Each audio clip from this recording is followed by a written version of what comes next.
Yeah, he's pretty cool. I remember him from like back in the day. Yeah, really, really good guy. He's the man, that's for sure. All these hit. I mean, this generation of guys to me, when it was like maybe when I was younger, a teenager, these guys were like the best in the world. You know, like we didn't Yeah, really watch web videos and stuff. It was more like just the local guys, right? Like you yeah, start to see these shredders, and it like really, I feel like when you ride with people that are really good, or you see mm-hmm, people that are really good riding, it makes you want to get better. definitely. Yeah, And yeah, like they were just the dudes at the local skate parks that were doing crazier shit. And just when they were there, they just made this presence where everyone's just like, "Oh, yo, this guy's here." Like yeah. if Lee, like when I saw Lee Dennis at a skate park, you know, Lee's incredible, like eh? when I was a teenager, I was like, "Whoa, this is really cool," you know? Absolutely. Welcome back to the Goat Cave podcast. Today, we have quite the episode ahead of us. I'm super excited to speak with you, Mike. This has been something in the works for quite a while. You were actually, I think, the first pro guest that I ever asked a couple of years ago when I was doing it on tape cameras. Mm. And then I kind of stopped doing it for a while. And then I hit you up recently, and I'm so excited to do this. This is going to be awesome. Hell yeah. Happy to be here. Hell yeah. Thanks for having me. Before we jump into that, though, yesterday I sat down with local shredder Cole Dow, and we did a whole 4 hours. What an awesome time. Listening to him speak about BMX was awesome. We also talked about friendships that slowly come to an end, and being goofy-footed and how it helps you doing downside peg grinds, and his recent trip to Spain. Cole is the fucking man. Definitely go check that out. Tuesday, we're having Beatrice from Bloom BMX at the Goat Cave. She's going to talk about women in BMX, so definitely make sure you're here for that. That'd be really cool. I've wanted to do an episode just about that, you know? So yeah. And today's guest is one of the best riders to ever be part of the Canadian BMX scene, I'd say. He sends the biggest tricks around, and he will blow your mind with his tech lines. He is sponsored by some of the biggest BMX brands in the world, like Haro, Premium, and Vans. On top of being one of the most dialed riders on the planet, he is the co-founder of SpaceBrace, one, if not the biggest ankle and wrist protection company in the world. We are talking about the one with the best techno-handers in the game, Mike Gray. How are you? Hey man, good. Thanks. That was very nice of you to say. Thank you. I always try and make my intros really like really good, so I hopefully that appreciate worked. Yeah, that was like way nice. That was thank you. Hell yeah, man. So let's jump into this. How'd you get into BMX? How'd you start riding? BMX or like bikes in general. I guess let's do bikes just in general. So we're going all the way back. I guess just like basically, well, I grew up on Vancouver Island, this little town called Parksville. So it was like a very bike-oriented town. Sorry, I was just trying to get No, this that's okay. Instagram post. Yeah, post it. I'm just gonna save it for a second. Yeah. But yeah, so I grew up on Vancouver Island, and biking was like a big part of. It's like a big part of the culture there. There was like some pro mountain bikers from my town. Actually, Jordy Lunn. Oh yeah, the guy who just passed away a few months ago. Yeah, I was actually gonna talk about that in a little bit because that's really sad. You Yeah, know? it was. Like it's a really unfortunate story. But before we do that, let's just deep dive on how you got into riding. So crazy enough, though, he was the hometown hero. Yeah. From where I grew up. So just biking was a big influence. There was actually like a bunch of older kids on my street who were like really into it. They had like really good full suspension bikes, and they used to do like freestyle. So they had like these little wooden kickers out front of their house. So I had like this little super cycle. That was my first bike. It was like a little BMX thing. Yeah. Basically just my brother and I would set up little kickers, and I mean, the older kids like down the street had those jumps, so that kind of like inspired us, and we would kind of like hit their jump, and then we started making our own little jump, and like putting the pieces of wood, putting the pieces of wood like to gap over, and then another like 2 pieces of wood, 3 pieces, like and then we were jumping our friends, and so I think it kind of just started from like just neighborhood kids that all hung out together and rode bikes and just kind of built jumps out front of the house. Hell yeah. Yeah. You know what's like so crazy is that obviously you've seen that painting that Steve Crandall did from FBM where it's the cinder block with the piece of wood. on it. That is like such a thing for BMX. Like everybody that I've talked to has a very, very similar story on how they got into riding and like jumping bikes. And that's literally most of the time is that, you know, piece of wood, put another piece on top of it, or you just make something. Yeah. And like, it's literally just when you're a young kid, just fucking around. Like, I love it. That's like, it's seriously the pinnacle of BMX right there, which is so crazy. And I guess the other question is like, so Jordy Lund, when I was in elementary school, I think grade 4, he did like a public speech and he did a demo. So like, you know, I don't know how much that influenced everything as well. Darren Bearclaw, he was from Parksville as well. That's the name of the town. His mom, Darren Bearclaw's mom, was my librarian in elementary school, crazy enough. So it was like this little like mountain bike like mecca, you know, this tiny town. There was like big name pro mountain bikers who came from this tiny town. So yeah, biking was like a big influence there. So I feel like there was definitely like even the older kids up the street and the pros from the town. There's just like there was a skate park. There used to be this contest called the Adrenaline Games. And when I was like, I don't know, 12, 13, it's this contest that they throw at the local skate park. And the McNeil team came. So Travis Sexsmith was there, crazy enough. Shout out to Travis. He's still like, he's better than he's ever been now. But that was when I think he just got on McNeil. Jay Muron was riding. He was doing like hang fives and shit like in the skate park. So that was also probably like a big influence, like seeing that super young in person. Oh, absolutely. And like, you know, you were saying that Jordy Lund did an actual like, you know, speech in front of the school to get you guys stoked on riding, and that's incredible, you know. I've got a clip pulled up in a second here just about Jordy, and I think this is like probably one of the most one of the biggest things that he ever did that he will really truly always be remembered by. But yeah, for anybody that doesn't know, Jordy Lund suddenly passed away in late 2019. Super upsetting, you know, like he was such a legend, and he was really not that old, like but not even 40 yet, right? Like in his 30s, I think. Yeah. Let's see here. Yeah, and for those who don't know who he was, Jordy was seriously one of the craziest dudes to ever touch a mountain bike. Like insane, the shit that he would do. So yeah, I'll pull this clip up for you guys. Is this like a Jordy clip? This is a Jordy clip. Yeah. Wait, so you had planned to talk about Jordy already? originally? Yeah. That's crazy. I did my research. Was it because you knew I was from the same hometown, or? Actually, he was under my SpaceBrace stuff here because I saw that he was sponsored by SpaceBrace. So right. Yeah, I really wanted to bring that up. Nice. So yeah, it's all intertwined. So here's a clip for everybody of Jordy. Oh fuck! This is a great clip to post. This is the best clip. Sorry, there we go. Look how close he was to the edge too. And he's nose manualing down it. Oh shit! Sorry. That's okay. He's like free falling. Yeah. Like.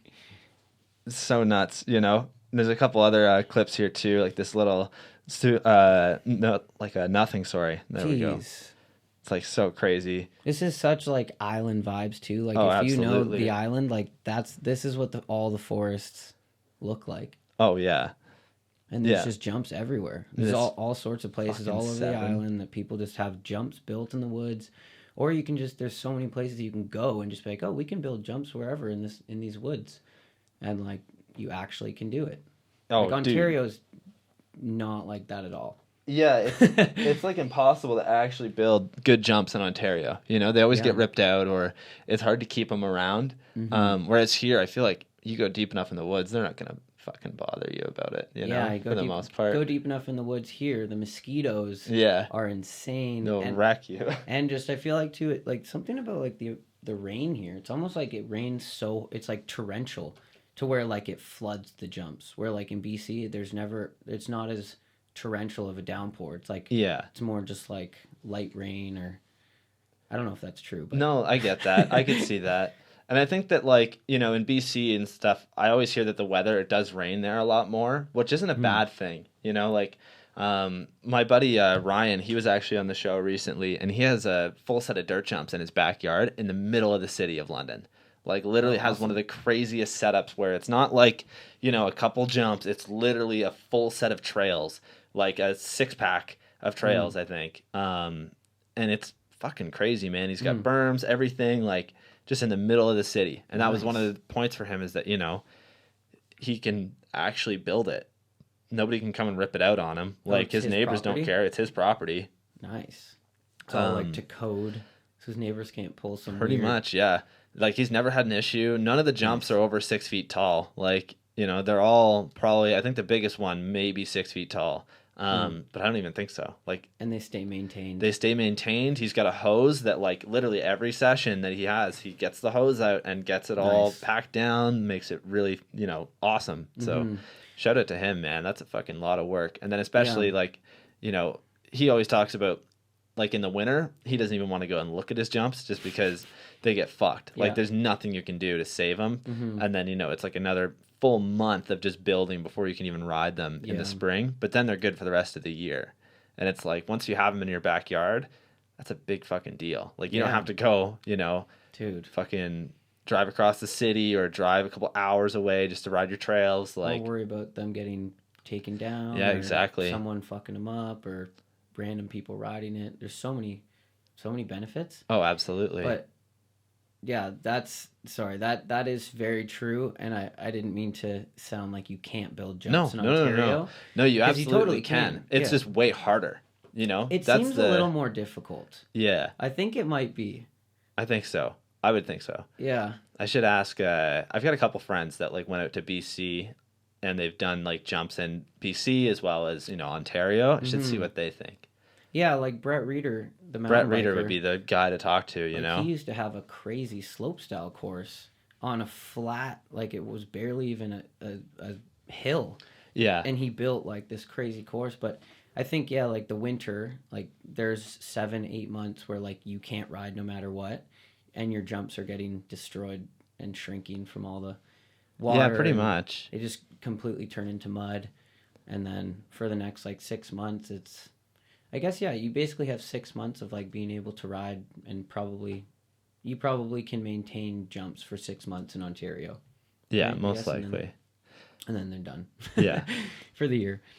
yeah, that's fucking rough, man. Which is kind of a part of, I think, why I got into BMX actually too. Yeah, Just I feel like the skate park scene in Ontario is very strong. Like, it's very strong. I would think that mhm, like we seriously have one of the best communities. I always say this just, about Southern Ontario and like the riders that we have here. I mhm, honestly truly believe that we have the best like wholesome fucking community mhm, in BMX. mhm, Like everybody is so supportive. You go to Joyride and you can see it. Like sure there's a lot of the kids that are like train, but a lot of the mhm, dudes that are with them are fucking telling them, dude, you're gonna get this. Like this is mhm. incredible. Think about like Yeah, all of the amazing riders that have been, come out of Joyride or just, that area. the list Like just keeps it's growing. dude, it's unreal. Like it's Hmm. ridiculous. And even, I mean, the kids who do.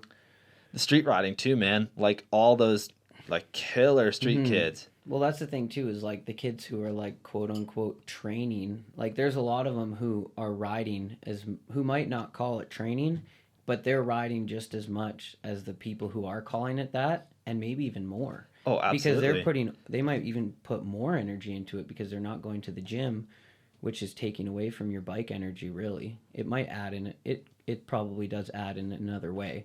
But you know what I mean? Like I that's the crazy thing. You could call it whatever you want. It's like, yeah, there's so many kids who are quote unquote training, but they don't even call it that. They're just excited to go there every day. I'm thinking of like one kid in particular, well, a few kids at Yeah. Joyride who literally are just like, and I mean, that's how everyone who made a name for themselves was at one point in their up, up, not upbringing, but like up and coming like stage, I guess, you know? Yeah, absolutely. Do you want to shout out those kids that are, really putting in work? Well, I mean, like, I guess a couple coming to mind at Joyride are like, um, obviously, like Kurt Ebenrath, who's my homie, Jeff Lapointe. He was actually Shout out to both of them. I'm sure they're hopefully listening. yeah, he was actually recommended to do the show. Somebody was like, Awesome. definitely get Jeff in here. So Jeff could be next up. maybe, who knows? I like him a lot. He's a super cool kid, super mellow, That's awesome, which man. is really cool. And I bet you that, like, He's got a good head on his shoulders. He's got style. yeah. He's got it all. What I love about you, man, is that you're so, like, supportive of the community. You know what I mean? Like, it's really hard to be that, like, supporting guy when you are so busy, for one, and you have so much going on, and you are, like, literally, you are one of the best riders in the world. Damn. So thanks, man. dude, it is gotta be difficult, you know? Like, you're running SpaceBrace, you're doing all this other stuff, you're also doing the Canadian BMX Day Jam every year. Like, all of that stuff is awesome, man. I think that it really brings, you know, a lot to BMX, and I think that it shows how much people respect you just by how well SpaceBrace was actually taken when you know, it first came out. Like, I literally, within the first month of it coming out, everybody fucking had one. Like, you know, I go to Joyride and everybody was like riding these. Yeah, I remember, like, you know, hearing about it, and right away I was like, I want those because, one, my ankles are fucked. Two, it's such a great way to support, you know, the community. Like, you know, I think that you definitely give back a lot, obviously. Like, you were doing, you just did the Joyride Jam with them. That was big. That was the biggest we've ever given back, for sure. Oh, absolutely.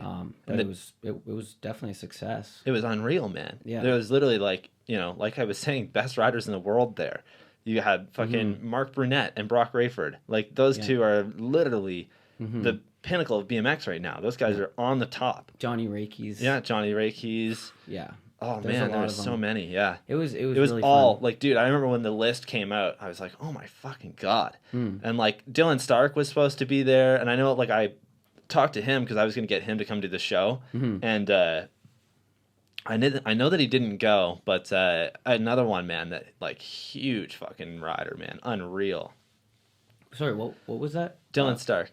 Oh, Dylan. Yeah. I wish he could have came. He Yeah. would have been, like, probably one of the most exciting riders to watch at Oh my Joyride. God, Like, dude. His Instagram clips would have been probably the craziest because he would have just done all sorts of, like, He would ridiculous have sent gaps the most and- ridiculous shit.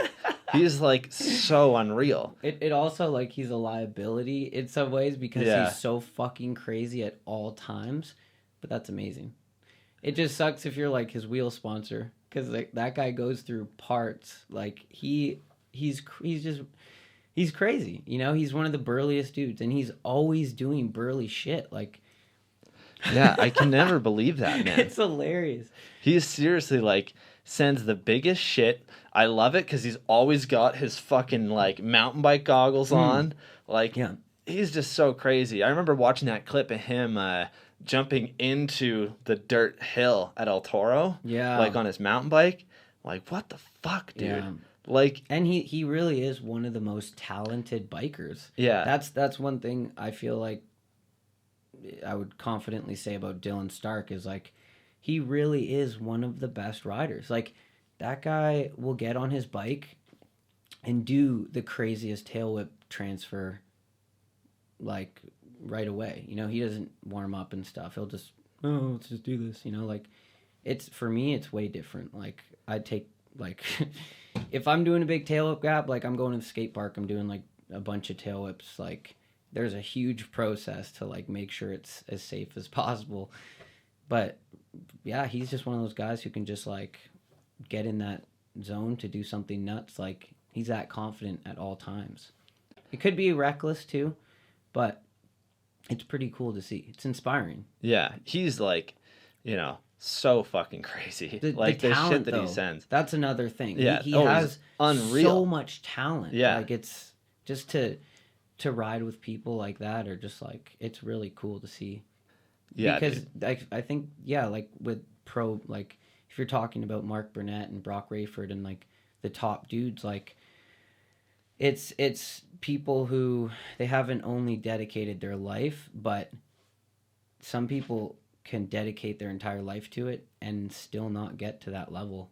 So, like, the fact that they have the talent to actually do that, like, I mean, it's not just talent, but, like, and it's skill and talent, but, like, you know what I mean? Like, Oh, absolutely. like, some people, yeah, it's just, I don't even know what I'm trying to say. No, I get it, man. Yeah. All good. Yeah, he's Well, unreal. this basically like, yeah, like at a level it does almost come down to talent. Like there's a lot of other factors, but like someone like Dennis Anderson, like that guy is amazing at everything. Like if you want to compete against Dennis, like you're competing against the most, not only the most skilled rider in the world, but also the most talented. Like this guy's just amazing. His coordination, like these are just incredible human beings. Yeah, Um, Dennis is fucking crazy, man. And like, but you it's know, also because he takes oh, he's really good so care of dude, himself. exactly. Stretches every day, rides every day, Well, there's a reason that eats he's healthy. literally like the top all-around rider in the world. Yeah. Like who do you see that can go to X Games, ride park, dirt, and street? Hmm. Nobody. Boyd And Hilder fucking is yeah, the Boyd next Hilder, he's a mini Dennis Anderson. Hidler or Hilder? Hilder, I think it's Hilder. Hilder. Yeah. He's qualifying first at Simple Session, so he's like Yeah. top guy right now. He might win it today. I wonder what time does it end or what I time don't does it know. start? It's probably like It's probably getting ready to getting start up soon. it didn't Or it start this didn't- morning? Oh yeah, I thought guess it might it's be because the close to time finals. time would be different. Yeah, Yeah. yeah, man. There's a dude that listens to this show that actually rode in Simple Session this year. Nice. He's rode in it a couple of years. He's actually from Estonia too. So, What's his name? Kristen Potter, I believe. I'm not sure because Okay. the names are different, obviously, right? So, but yeah, unreal. He's actually like going out and he's like asking a bunch of pros stuff about Simple Session for my website. So like we're gonna do like a big blog post just about Simple Session this Nice. year. It's the 20th year, right? So you definitely want to have that out there.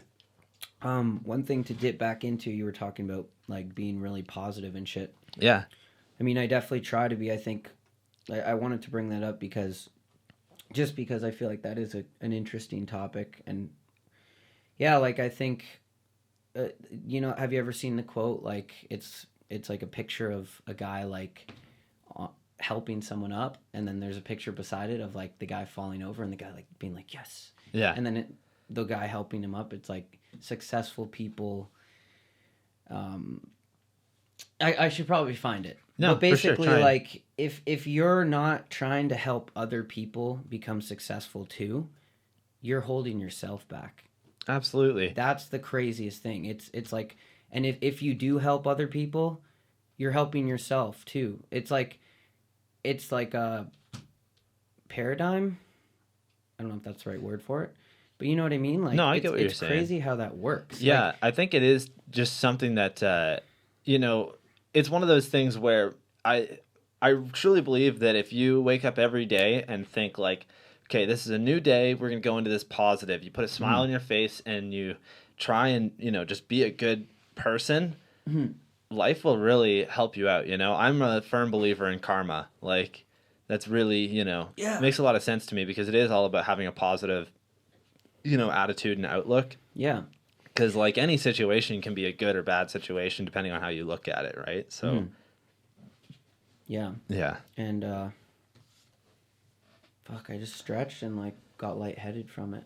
Kind of blanked me out a little. no, that's okay. So let's go back to when you first got into riding. Can you remember the first bike that you ever had, like BMX bike? Well, I guess like the very first bike, it was kind of a BMX, but it was kind of just like a little kid's entry level bike. Yeah. But it was like a BMX super cycle. But well, so I did the mountain biking thing for a long time, but then my first BMX was actually this 18-inch wheeled Haro BMX, surprisingly enough. That's hilarious, eh? Yeah, so it was like one of those like smaller BMXs. Yeah. So I got that for Christmas, like when I was like, I don't know, 16. And yeah, that was the first bike. But then after that, I got a Fit Aiken, that complete, and that was like my first 20-inch BMX. That's awesome. And that's So did when you? the warehouse was like the main spot. Yeah. Were you really into Aiken at that time, or did you not know who he was? You just kind of got the bike because you liked it.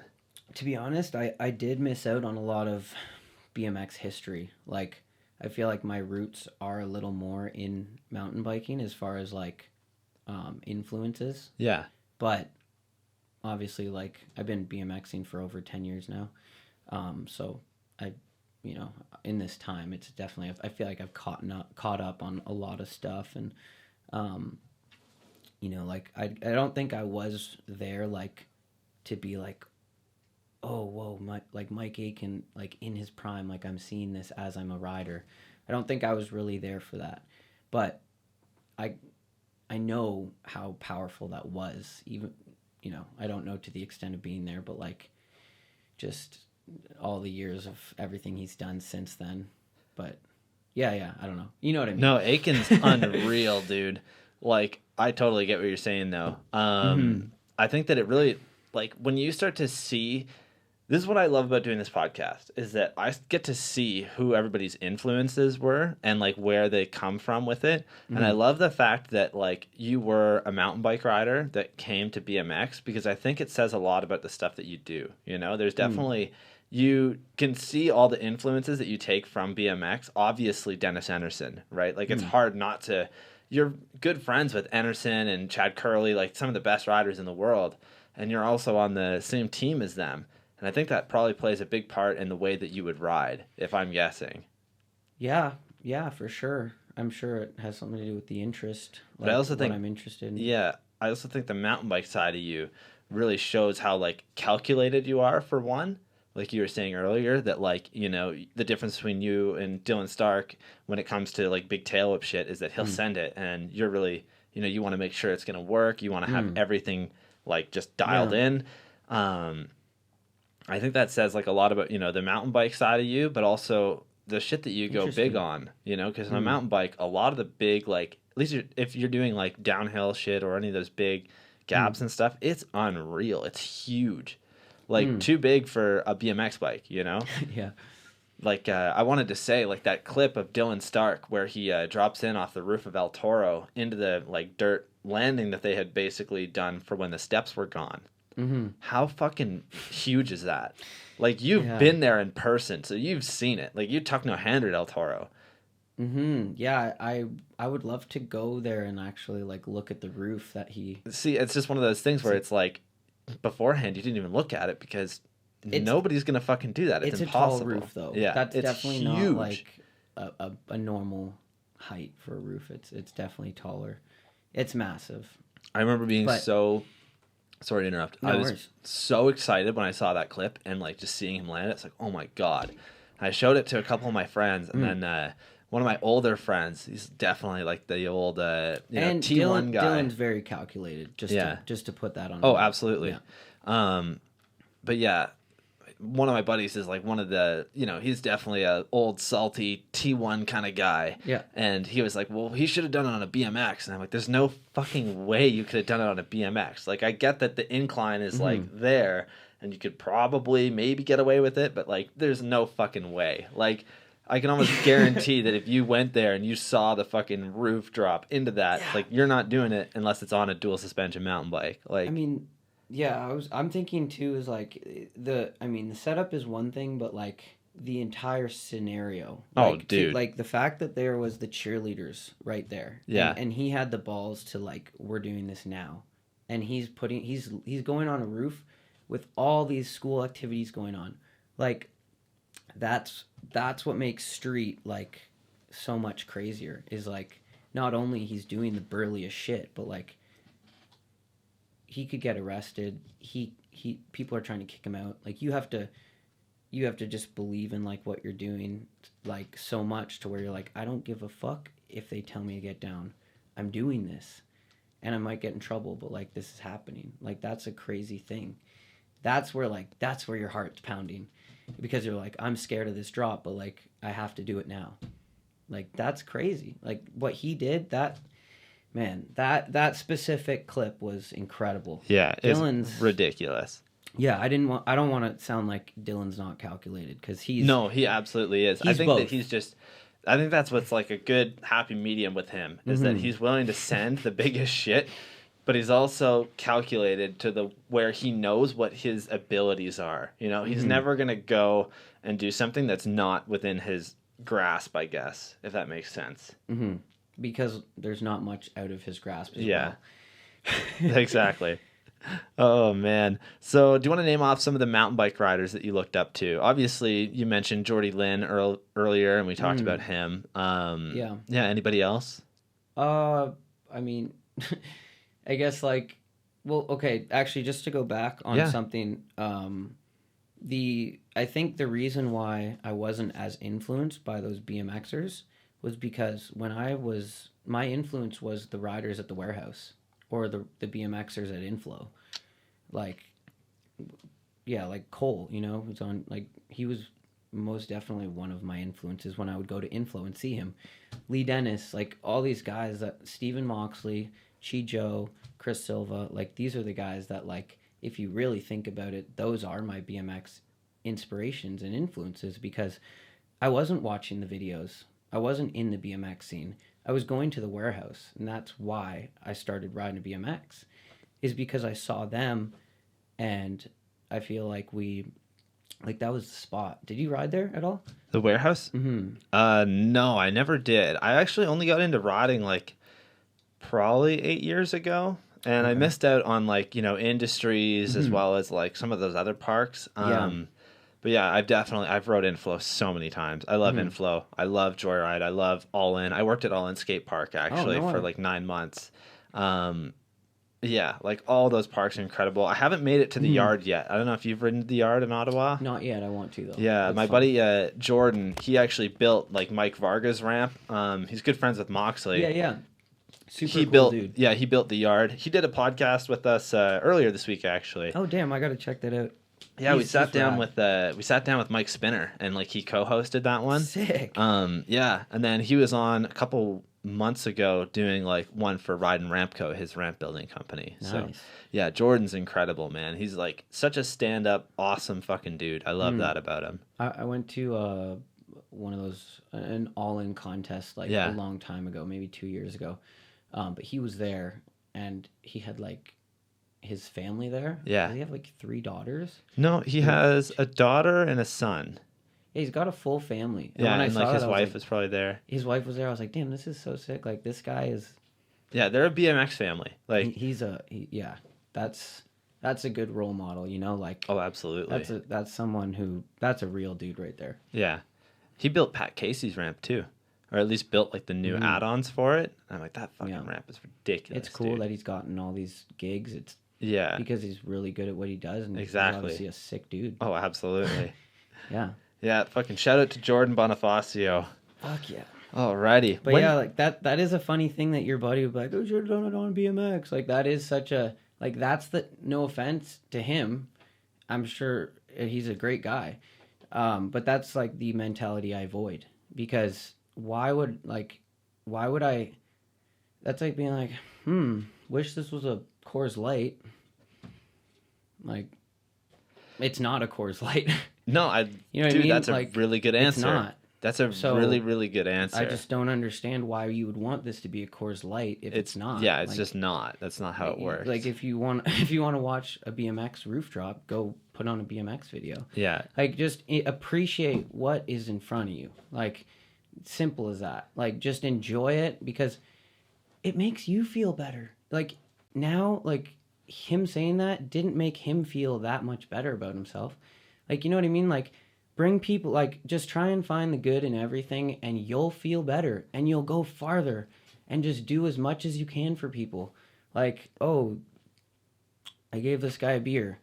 Don't expect him to give you one. Just do nice things for people. Just get your karma credit up there. That's what I call it. Do as much good as you can for everyone, and at some point in your life that will come back around. It might not happen. It might not come back around for 5 years. You might do something nice for someone. You won't see the return now. But wait 5 years. That might come back. You know what I mean? The more good shit you do for everyone, the better chance you have of good things happening to you in return. It's just that simple. So for me, I'm just like, oh, if I just do as many nice, like, I'm trying to do good, but it also, you enjoy life more. There's more opportunity. You just get more out of it. It's just that simple. Like, just be positive, try and find the good, and fuck, man, life is going to be so much better. Hell and yeah. the impression you make on someone when you're pure, man, like, it's like you see it with like pro riders. Like, when you see an upcoming kid who's just like he's not obnoxious and talking about himself, etc. Like you just like they didn't say many words, but they just left this great impression because they were just a good energy. Like that's what you want to be. Just be a good energy. It attracts everything to you. People, everything. It's like the secret to life. No, dude, absolutely. That was such a heavy rant. No, that's such a good point though. All of those points were so fucking good, Heavy you know? rant. Like I really love the way that you went over that. But I also like to be the guy, like, wish it was a BMX. Like, yeah, like, talk shit with your homies. Like, that's fun, too. Yeah. Like, you know what I mean? Not, like, to get sensitive about it. Like, no, I get it. It's fun, too. Like, I like to talk shit just for I fun. mean, it would have been incredible if it was a BMX, but I kind of like, mountain bike is, like, the best one you're going to do it on, realistically. There's no other way to do it. And, like you were saying, the scenario... Dude, you don't want to fucking... How many people have gotten fucked up at El Toro? It's a bad spot to be, man. There's a lot of fucking people that have got fucked up there. Do you really want to try something like that and potentially get fucked up? It's got a bad omen there, dude. It's like, you know, half the clips you see there, it's like somebody gets fucking the craziest trick ever and pulls it, or somebody gets super fucked up. And it's like... It's so weird, but I guess that's just El Toro, man. I guess, yeah, like it depends on which half you're looking at. Because if you look at the dudes who did land their shit, my God. They're the guys who went there and knew what they were doing. Yeah. And like, there's a lot of people that go there who don't know what they're doing, but they're trying to make a name. It's crazy, man. Yeah. Like, you're not going to make a name with one clip. Like, even like Lil Juice, he whipped it. Like that, I mean, that clip will forever be legendary. But, like, you can't just do one thing, and that's it. And you're just going to get rewarded, like, for the rest of time. Like, gotta just keep doing shit. Like, imagine, like, think about how much, like, all the best musicians, how much music they've put out. And they're still just putting it out. Like, pro riders, are just, they pump it out. Like, Devin Smiley's not sitting at home like, oh, I've done enough. Like... It's crazy. That's a really good point, man, and it really speaks volume because the like name that you gave or the example that you gave, Lil Juice, he's unreal. But here's the thing, I haven't seen anything from him in the last 2 years. And that clip he kind of fell off. That was dude. That's seriously one of the biggest clips in BMX. He probably got 40K followers from that one clip. Yeah. But like, man, like, you got to do a lot to like make a name for yourself. He's definitely pretty crazy. Like he whipped this fucking double set gap like a couple days before that. He did all this other crazy shit. His video parts have always been really cool, but like you were saying, he kind of, you know, fell off at some point. He hasn't been a big deal nowadays. Well, I think it's like there's a lot of people who have done like a few really big things in their career and that's like made their name. But like, do you want to be known for like this one crazy thing you did? Or like if Dennis would have stopped filming and riding after riding on the wall, maybe he would have been known as the guy who did that gymongous tail whip drop on that crazy setup. But he's known for doing a endless amount of crazy tail whip drops, you know? But like Lil Juice is known for one tail whip. But it's legendary. Yeah, I'm not saying anything bad about it. No, absolutely. Saying, like, that clip like stands out to me so much of just what BMX is all about, you know? Like I love the fact that like it's kind of an unedited like raw footage thing where it's literally just like they're getting kicked out of this spot. This girl's freaking the fuck out. She parks the golf cart in front. Like I cannot fucking believe that amazing. They did that. Like I know. So nuts. Oh my God, I can't. And it's even crazier that he pulled it, you know, with all that pressure and all that shit going on, to be able to go back up to the top and like, I think he's a headphone guy, but like throw your headphones in and then fucking send it is ridiculous. Yeah. And that's the other thing, like on the topic of like, trying to do something on El Toro that makes a name. I mean, I don't think everyone's going to El Toro just to make a name. I think it's also just like, I want to do this trick on this. Like, this means a lot to me. But yeah, like when I did the no-hander on El Toro, like, it was for the Vans video. What was that video called again? But yeah, Justin Cosman filmed it, and he lost the main angle. Which, whatever, there was a second angle. But, like, from the top angle, you can't really tell what setup you're doing it on. But you know, that this was like something that I did, and I was like, damn, this like, fuck yeah, like I got to trick down El Toro. Like hopefully this is like something that like I can like show a lot of people. But it honestly kind of just went under the radar.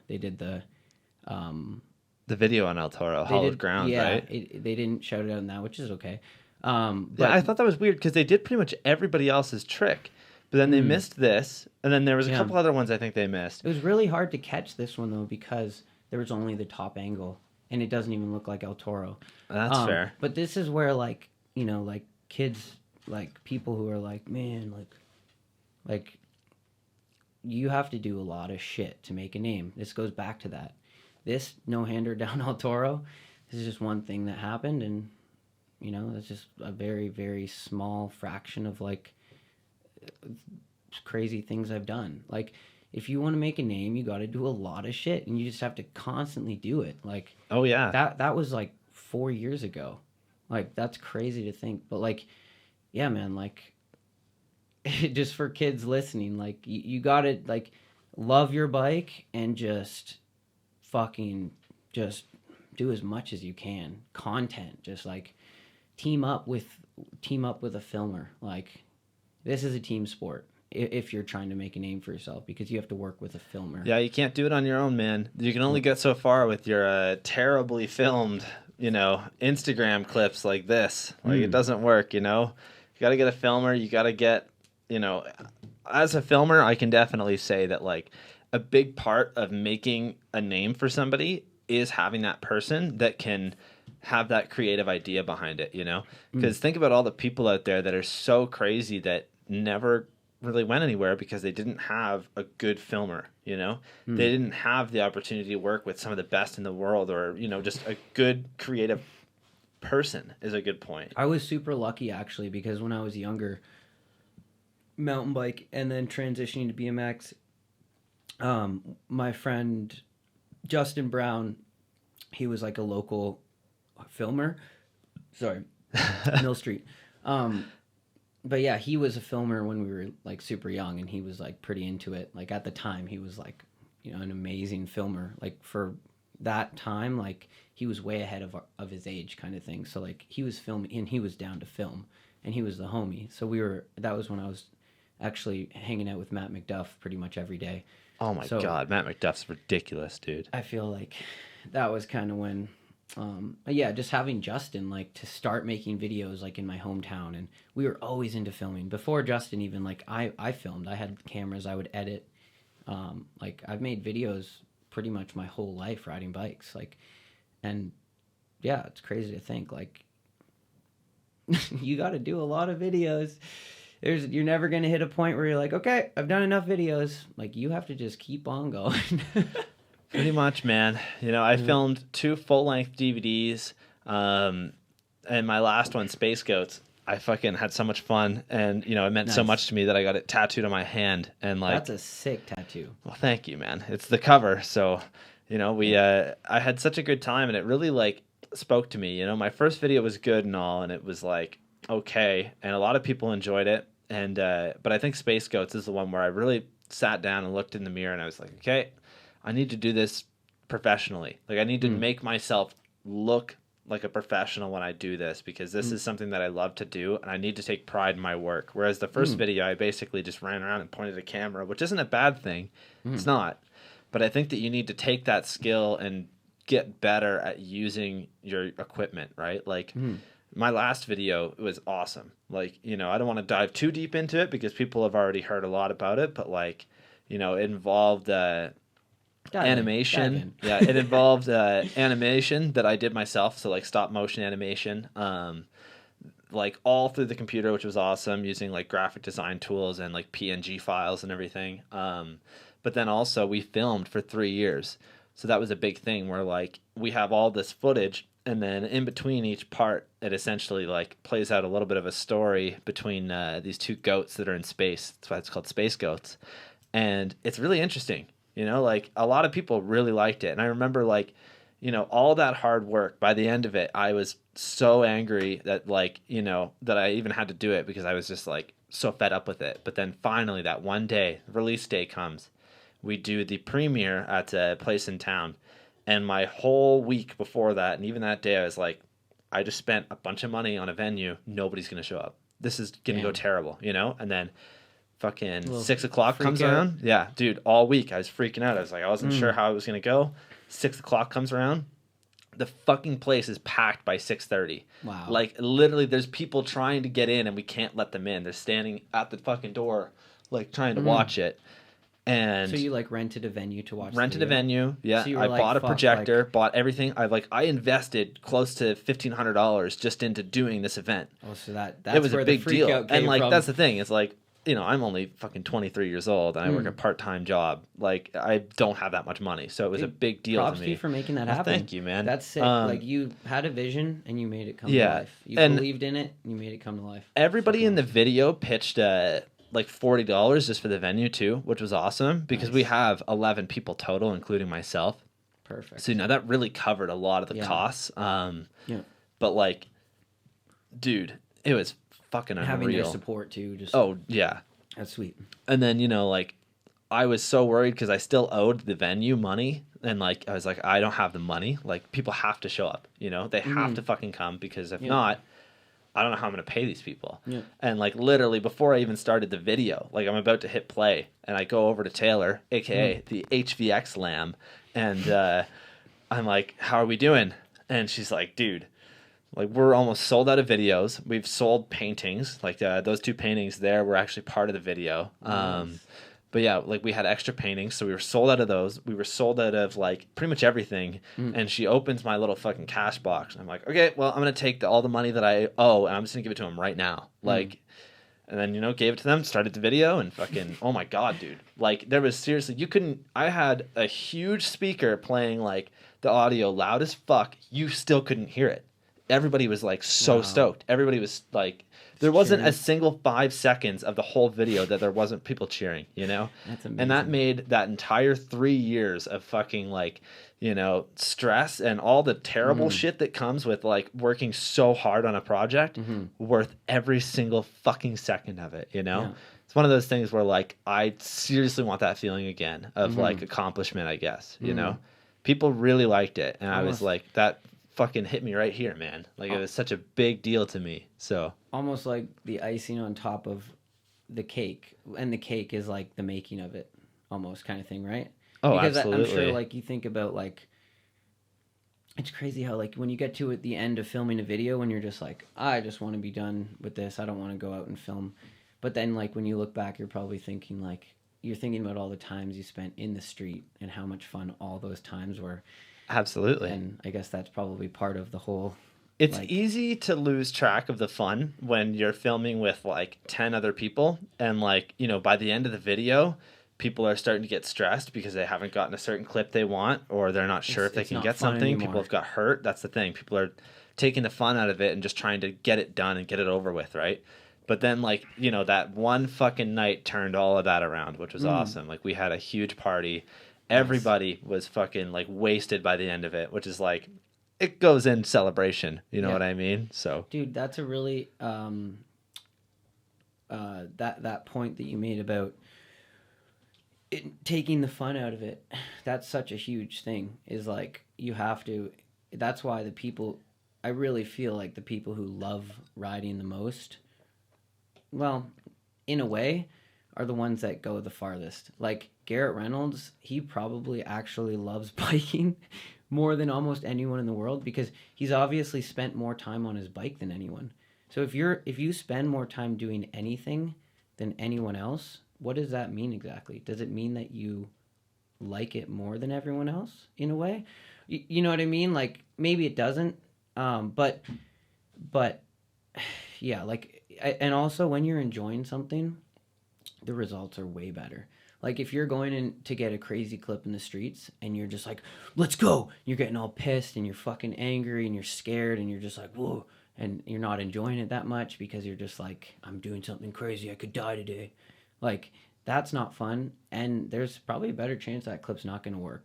But if you're just like, let's have fun, I'm hanging out with my friends, let's just enjoy this whole experience and this whole, like, process of, like, meeting up in the morning, saying what up, hanging out a little bit, maybe going to a skate park for a warm up, going to the spot, check it out, like take your time and just enjoy it. Like that's when the results really are better, and the process was too.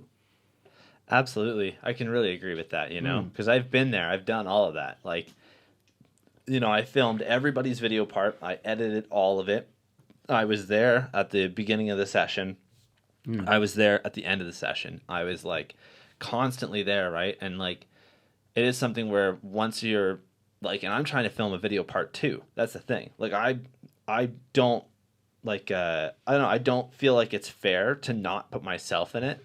I think that if I work that hard, I absolutely need to work even harder and get a fucking good video part. And like, you're there's passionate a lot of about actually being a rider as well. Oh, as being a absolutely. filmer. Yeah, man. One of the fucking craziest clips was filmed in my first video, and I was stressing about that for like months. I actually here, I'm gonna rip this off the wall. Let's see. It's funny. I've been looking at that one for some reason. That picture keeps catching my eye. I keep like just going to it, like just staring at it. I'm like, Taylor put these. There's a video of that, isn't there? Yes, there is. Okay, you posted it. You posted it for your. You posted the photo. That's on SpaceBrace. why. Yeah. And I think it was that same clip. Yep, same clip. This was like one of the scariest why. things I ever did.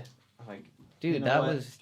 And Fuck, nighttime it's too. gonna I stay was there. I was thinking too, like, damn, that's gnarly at nighttime. That was on my 19th birthday, so literally the night before. I was like, I'm either spending the fucking car lights. Those are no, these are flashes. So like I have these lights, which I still use to this day, and then the flashes. But in the actual clip, it's so dark and scary looking. But it's one of those things that like it's at a pretty popular building, and you can't just like go there and do it in the middle of the day. Like I would go there and look at it, and people would be like, "Get the fuck out of here! You can't be here." It's a huge spot, dude. Like, and that was one of the scariest things in my life, If anybody's wondering what the photo is, it's a rail hop photo of me going over this rail to flat. It was in my first video part, and it was fucking crazy, man. Like it was a big deal when I did that, I was like, I seriously felt like I was taking my level of like skill a whole fucking lot higher, like right after I landed that. I was like, I am now not just somebody that rides BMX. I am a fucking BMX rider. Like that's unreal. Yeah, it was a big deal to me. And then in my last video part, we did my buddy Dan has a he's got a house in a like smaller town close to here. He's got a backyard ramp, and I jumped off the second story of his fucking roof into his like 5-foot mini in the backyard. Damn. And like literally just crashed into his fence right afterwards, cracked a beer, was stoked. Nice.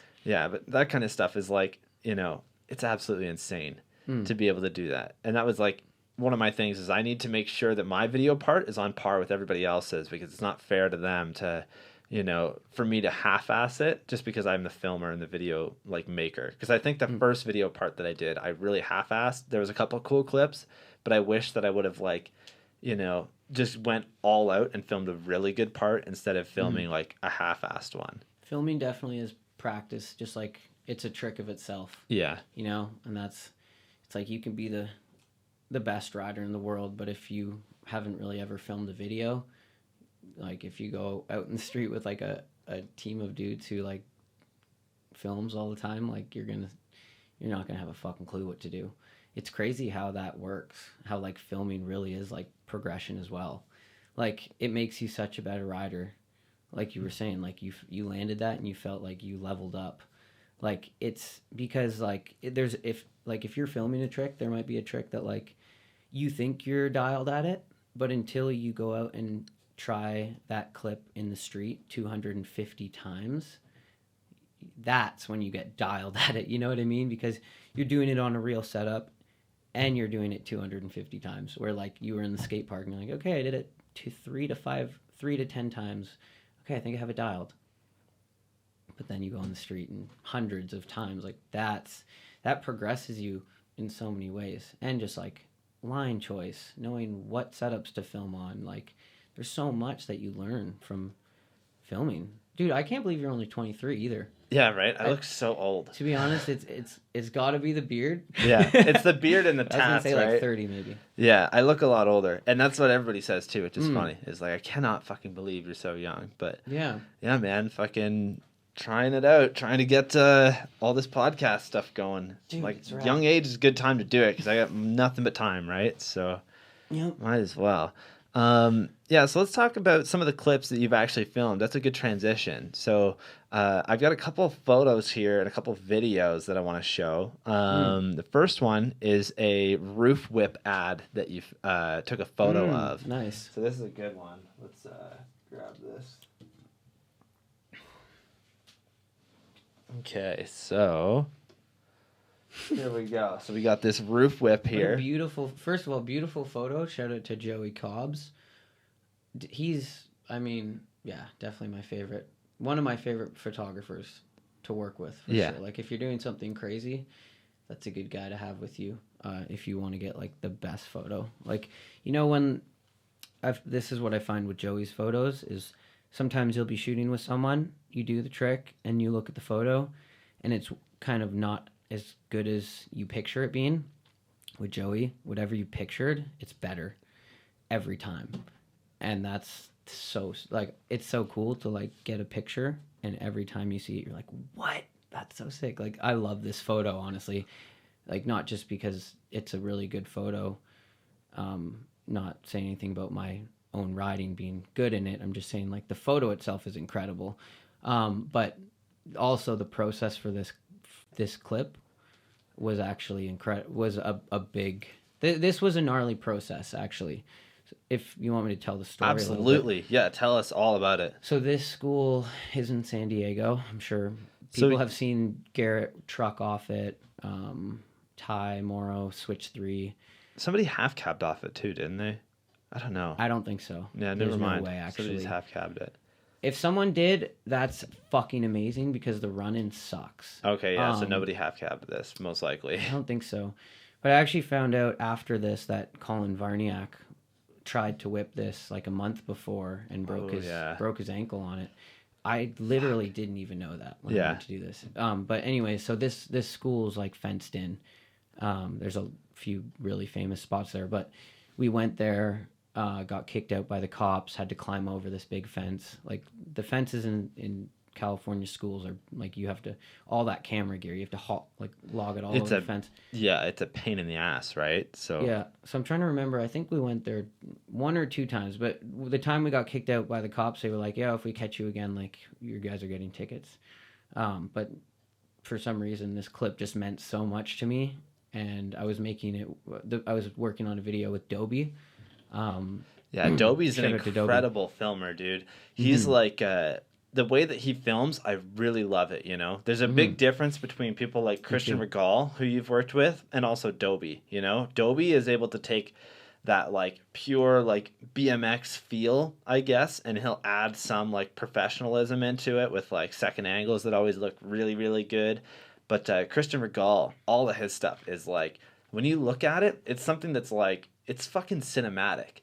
And I love that. I think that they both have their place. And I really like that Dobie is like really starting to become kind of like a known filmer, you know? I always feel for these filmers because they put in so much work.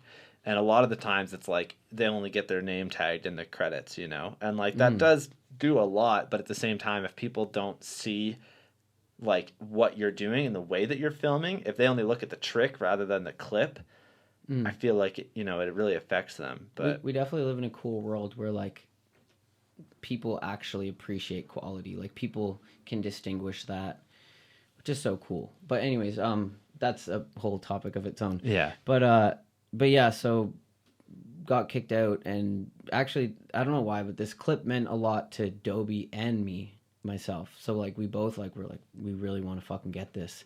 This was kind of when Dobie was more like coming up, I guess. That was maybe as well, but or just trying to make something sick. But and then so Joey was there the time we got kicked out by the cops, and he's like, he always gets like really worried about like riding places where you could get a ticket or something. Like, he does not like that. Yeah. Obviously he's probably had way more experience of like shitty stuff happening, but anyways, we're like, we show up to the spot. It's like a Sunday, everything's looking good. We're like, all right, dude, like, we're going in. Joey's like sketching out about it, and I was like, whether you come or not, we're doing this. and then no one said anything. We just walked to the fence and we just threw all of our shit over this fence. It was very quiet, actually. I feel like it was like a mission. Like we were doing like a reconnaissance mission or something. Like, we hopped this fence like all like as quietly and as like made sure no one was around, like set up like very quietly, like took a long time, made sure we were hiding so no one saw us on the roof. Because I think there's some houses, and when you're on the roof, that's the people who call the cops because they can see you on the roof. So like we just made sure everything was set up, and that whip actually took me like fucking like way too many tries. Like, wow. Most whip gaps are 1 to 2 like that I've done, like the ones that are like scarier. But this one, it was like 5 or 6. Damn. Like this, I got worked the first time. My hand flew off. There's a video of it. But like it was just working me, and like the run-in, it's like not very good. Like you have to come down a roof and then turn into it. And it's also kind of like uphill off the lip, which makes the landing way more intense. Oh, absolutely. It was just kind of a shitty setup, or like it's just kind of like a weird setup. But like it took many tries, and every time, getting worked, getting right up and just fucking running back up to that roof, and you're out of breath. You just ate shit so hard, and you're just like. But then it worked, and we were like, all right, let's get the fuck out of here, pack it up. There's no time to even celebrate. That's the thing. No. You're like, all right, we got it. Let's fucking leave. Like, we cannot be here for any longer. And then as soon as we hopped the fence and all of our stuff, boom, it was like the ultimate feeling. Yeah, absolutely. So good. Mission accomplished. Yeah, pretty much. Pretty much, man. That's fucking crazy. Those are some of the best days. Yeah, man. So next up, we have a video of a gap to Smith that you did from a roof to another roof, or like I guess it would be like a balcony to another balcony. It's fucking crazy though. So I'll pull that up real quick. That's probably one of my most favorite clips. Here we go. Just overall, like the setup, like the fact that it's a grind. To me, like a grind, like clip is the burliest. Like if there's like other, like there's grind and the other factors. To me, like grinding is probably and it's to Smith grind too. So if you don't get your peg on and you get the back wheel on, you're fucked. Like, not to say that what I'm doing is the craziest. I'm just saying that like Van Homan's whole Criminal Mischief part is rails. You know what I mean? Like that's the burliest fucking video. Like absolutely, rails are using your pegs is burly because you're on your tires as soon as you learn to ride. But when do you learn how to be on your pegs? Like it's a whole different thing. It's a deeper level, in my opinion, and like it's so interesting because you can use it in the street. Absolutely, too. It's like it's made for it. It's just yeah. So let's watch this clip here. Fuck. We got,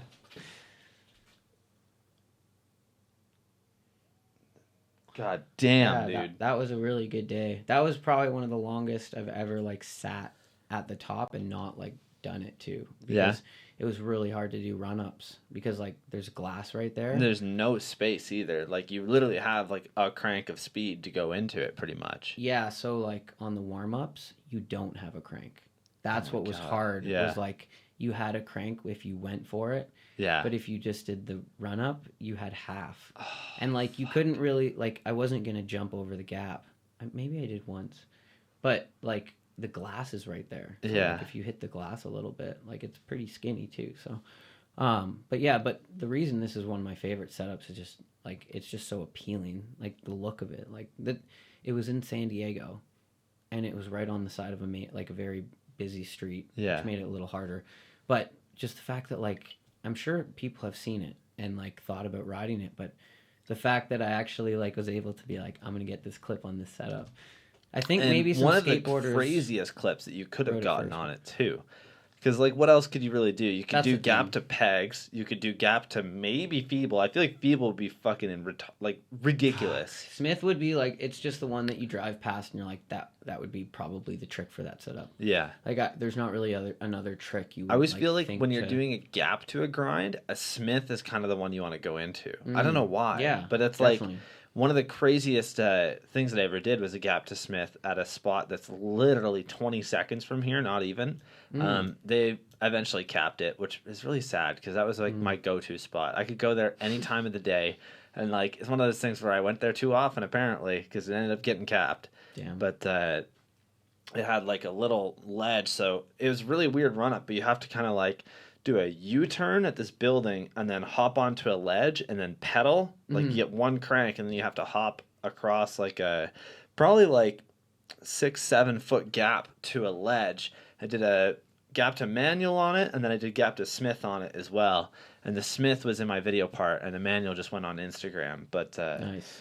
it was like, you know, one of those things where like I can't even imagine what you did because there's such a huge drop on the side. Whereas mine, like, yeah, I probably would have, if I missed it, I would have got fucked up, but I probably would have been okay. Where yours is like, oh my God, how do you get out of that? You know? Yeah, it was scary. Luckily, it worked the first Smith attempt. Oh, actually, I did like jump just off the roof probably like at least 10 times. Yeah. Just like get the full pedal and drop and like Trying to get the feel for it. yeah. But dude, that's awesome. That sucks that the spot got capped though.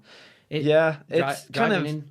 Sorry, go on. it's kind of something that happens around here, unfortunately. You know, like I feel like after filming 2 full DVDs here with such a large crew and the community that we have here that love street riding, it's kind of something that you have to see coming. You know, over the last couple of years, we've lost a lot of our favorite spots, which sucks. But Yeah, hopefully there's what do you do, man? a bunch of new ones too. Well, they're building that are popping so up. much stuff around here nowadays that like it won't matter. You know. I was gonna ask you because on just driving in here, it looked like this seems like the kind of town that would have like roof drops and Oh like my God, dude. weird like a lot of setups that just like maybe haven't been touched. There's a lot of stuff that has been touched, and there's a lot of stuff that hasn't been touched. But I'll let you Nice. know right now. Primo came here a couple years ago, like maybe 10, 15 years ago, because Was Larry Alvarado? John Heaton was actually like kind of from here. Yeah. I don't know who was here for that. I know that Dakota Roche, Nathan Williams, a lot of these people. If you look up Primo Strange Crew on YouTube, you'll find a full like 10-minute video of just spots that are pretty much just around to here. Amazing.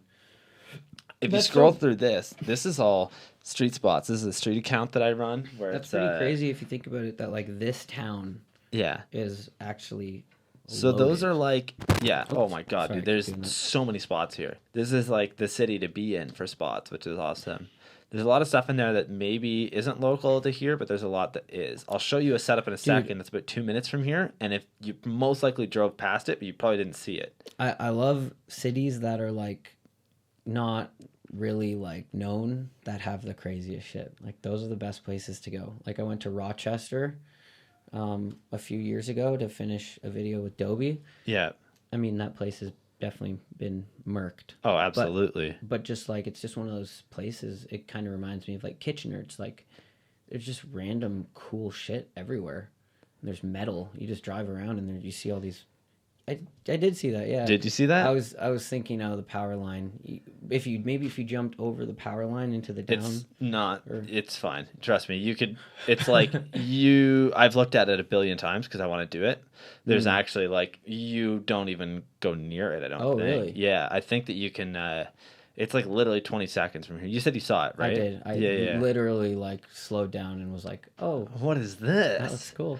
No, you should definitely take a look at it. I've wanted awesome. to do. I really wanted to just drop in on that roof and then come down and then just hit it to flat. Yeah. But I'm like, it kind of deserves somebody to do a 360 off of that other roof to flat. I'm like, it's a Oh. big drop, but like, it kind of deserves it. That's the thing. I'm like, I Damn. don't want to just send something half-assed on it. Like, I would want somebody to do the craziest fucking thing down it because it's never been touched. I've never seen a clip of anybody hitting that spot.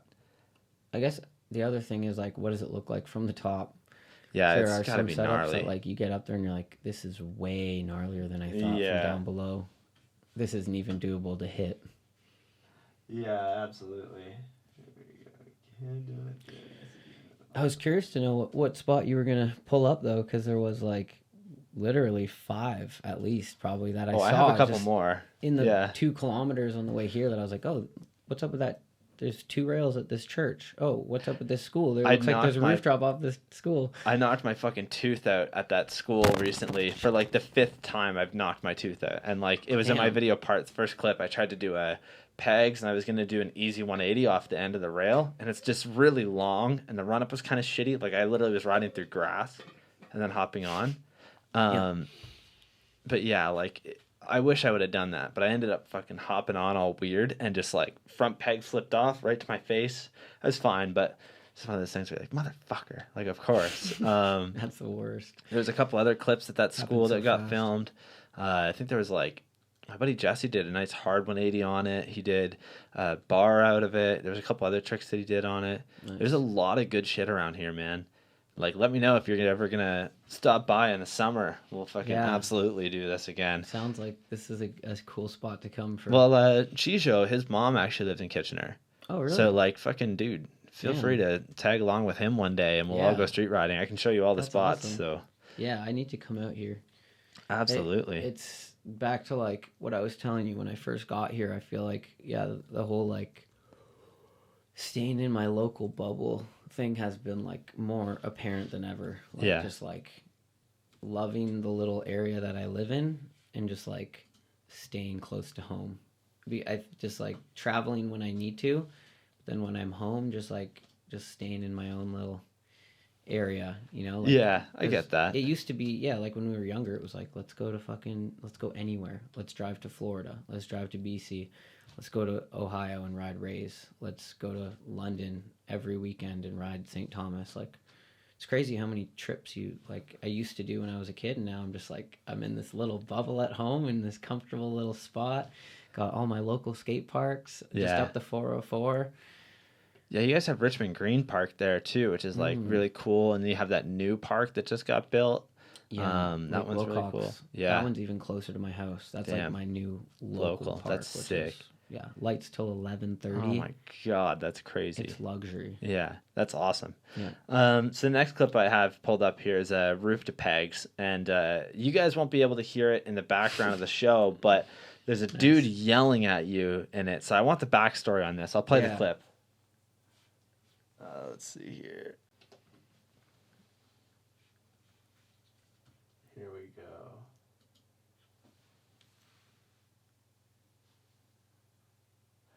Yeah, so there's a guy in the background that's like, I'm talking to you. Yeah, and yeah. then once you land it, he's like, don't come back. It's like, well, we don't need to.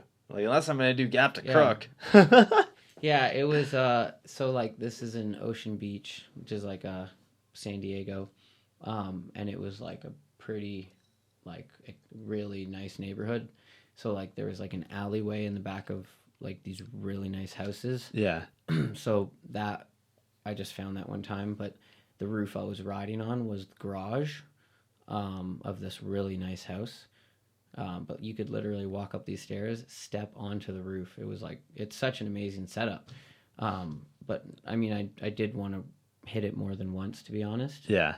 But the neighbors, it's crazy too. I didn't know this, but once you're on the roof, you can see right into their house. They have like a big pool, and it's all glass in their house. And on the roof, you can literally see like the kitchen, the living room.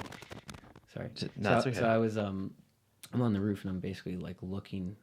I'm like, if they're home, like they were definitely gonna just see me on the roof. It would have been pretty creepy. But the neighbor was doing some renovations, and I'm on the roof like scoping it out, and he's like, "Hey," he's like starts talking to me. He's like, "Get down from there!" Like starts getting all mad. And Yeah. this goes back to like when there's all these other factors. Like you really just have to zone in and just like be like, I'm here for this reason. I'm not here to be nice to this dude. I don't care if he wants me to leave. Like you that's where you're a pushover. If you're like, hey man, oh hold on, you mind if I just go once? No, like that's not happening. Like Yeah. fuck if that guy's happy. Like Just do it. So I was literally just like, I got to get this done. And I knew he was starting to get like upset. So I just like hit it. And then, I mean, I wanted to like bar out or something, Oh, damn. but, we literally, It just wasn't worth it. I hit it and we ran. Yeah. Cause he's like, I'm calling the cops. Like you can't hear it in that, but he called the cops on us. So Yeah. we literally whoop. Damn. And Joey was with us too, who's like really, like I was telling you. Yeah, So he's not down. we had no idea where he went. We're like, Dovey and I are like, all right, let's go. Like Dovey's like getting his stuff, and we're like, Joey's gone already. Like he was out. That's It was awesome. Funny. That was a good mission. Oh, fuck. Do you want to reach in that steam whistle thing? There should be a crafty beer in there for me. There's also another Mill Street if you want it. Double up. Oh, yeah. Double up in the morning. Yeah, hell yeah, dude. Woo. It's the Goat Cave podcast, Okay. don't you know? You heard? Oh, fuck. There's also like Nice. a crazy Coca-Cola. Nice. It's British Columbia raspberry. yeah, man. I treat the cool. guests right around here. The Try fact to. that this has a cool freezer or a freeze pack in it, and this beer is ice cold. There's a bunch of like fake ice in there too. You're outdoing yourself. Hell yeah, man. This is incredible. Fuck yeah. Oh man. Cheers. Cheers. Oh, is that cup for me too? Absolutely. Ooh, Use it if you I like. use a cup. Really, cups have really grown on me I am since I started dating my girlfriend. I'm a beer glass guy. I have like way too many. And my girlfriend, her cat fucking broke one recently, and I'm pretty pissed. So gives me an excuse to go buy 5 more. Nice. Well, one of them broke. Broke one. Yeah. Buy 5. Pretty much. Nice. Oh, fuck. If you guys are listening and you want to actually call in and ask Mike a question, I'm going to throw the number up on screen, but you can also go to my Instagram bio, and there should be a contact button, and you can just hit call on that, and you can call in to us live. Nice. Yeah, so let's That's a talk cool about... feature. Yeah, I really like it, man. Mm. I'm like, I really like being able to do that. So, Mm. yeah, we'll see if somebody calls in. It's an interesting. It's like I don't see that in all podcasts either. Like Joe Rogan doesn't do that. Well, I think it's a big thing of like with Rogan, he just can't, right? He's too big. Yeah. And like, who knows, man? Maybe one day if his podcast picks up and is a big thing, I might not be able to do it. Yeah, know? you're I'm right. going to try and keep it. It's a thing that I like. I like having that little phone line. So, And it's like a niche BMX oh, audience. absolutely. It's probably A lot of the dudes that BMX call people in are from just like, they're really into BMX, you know? They have, like, they want to ask a specific question. So, yeah, that's tight. hell yeah. So let's talk a little bit about how you got hooked up with Haro, and then we'll go back to some of these clips and photos. How'd you get hooked up with Haro? Basically that all happened from well, my first like real bike sponsor was Diamondback. So that was like the first pro team I rode for. So like they like paid me to ride and shit and gave me a travel budget. And it was like back in kind of the time where like there actually was travel budgets. Like, you know, like contests were actually like, hey, I want to go here. And they're like, sure, we'll buy you a ticket. Like it was a lot. There was still like budgets in BMX. It was cool. It was a cool time to like be a part of for the last little bit of that. I mean, I still do that, but like it was a little bit of a different time. But anyways, yeah, so rode for Diamondback, and I'm not sure if anyone remembers this, but on my second year riding for them, basically I put out like I worked on a street video with my friend Justin Brown. So this was back when I was still working, hanging out with like the hometown homie filmer. And this was like by far like the biggest project we had worked on.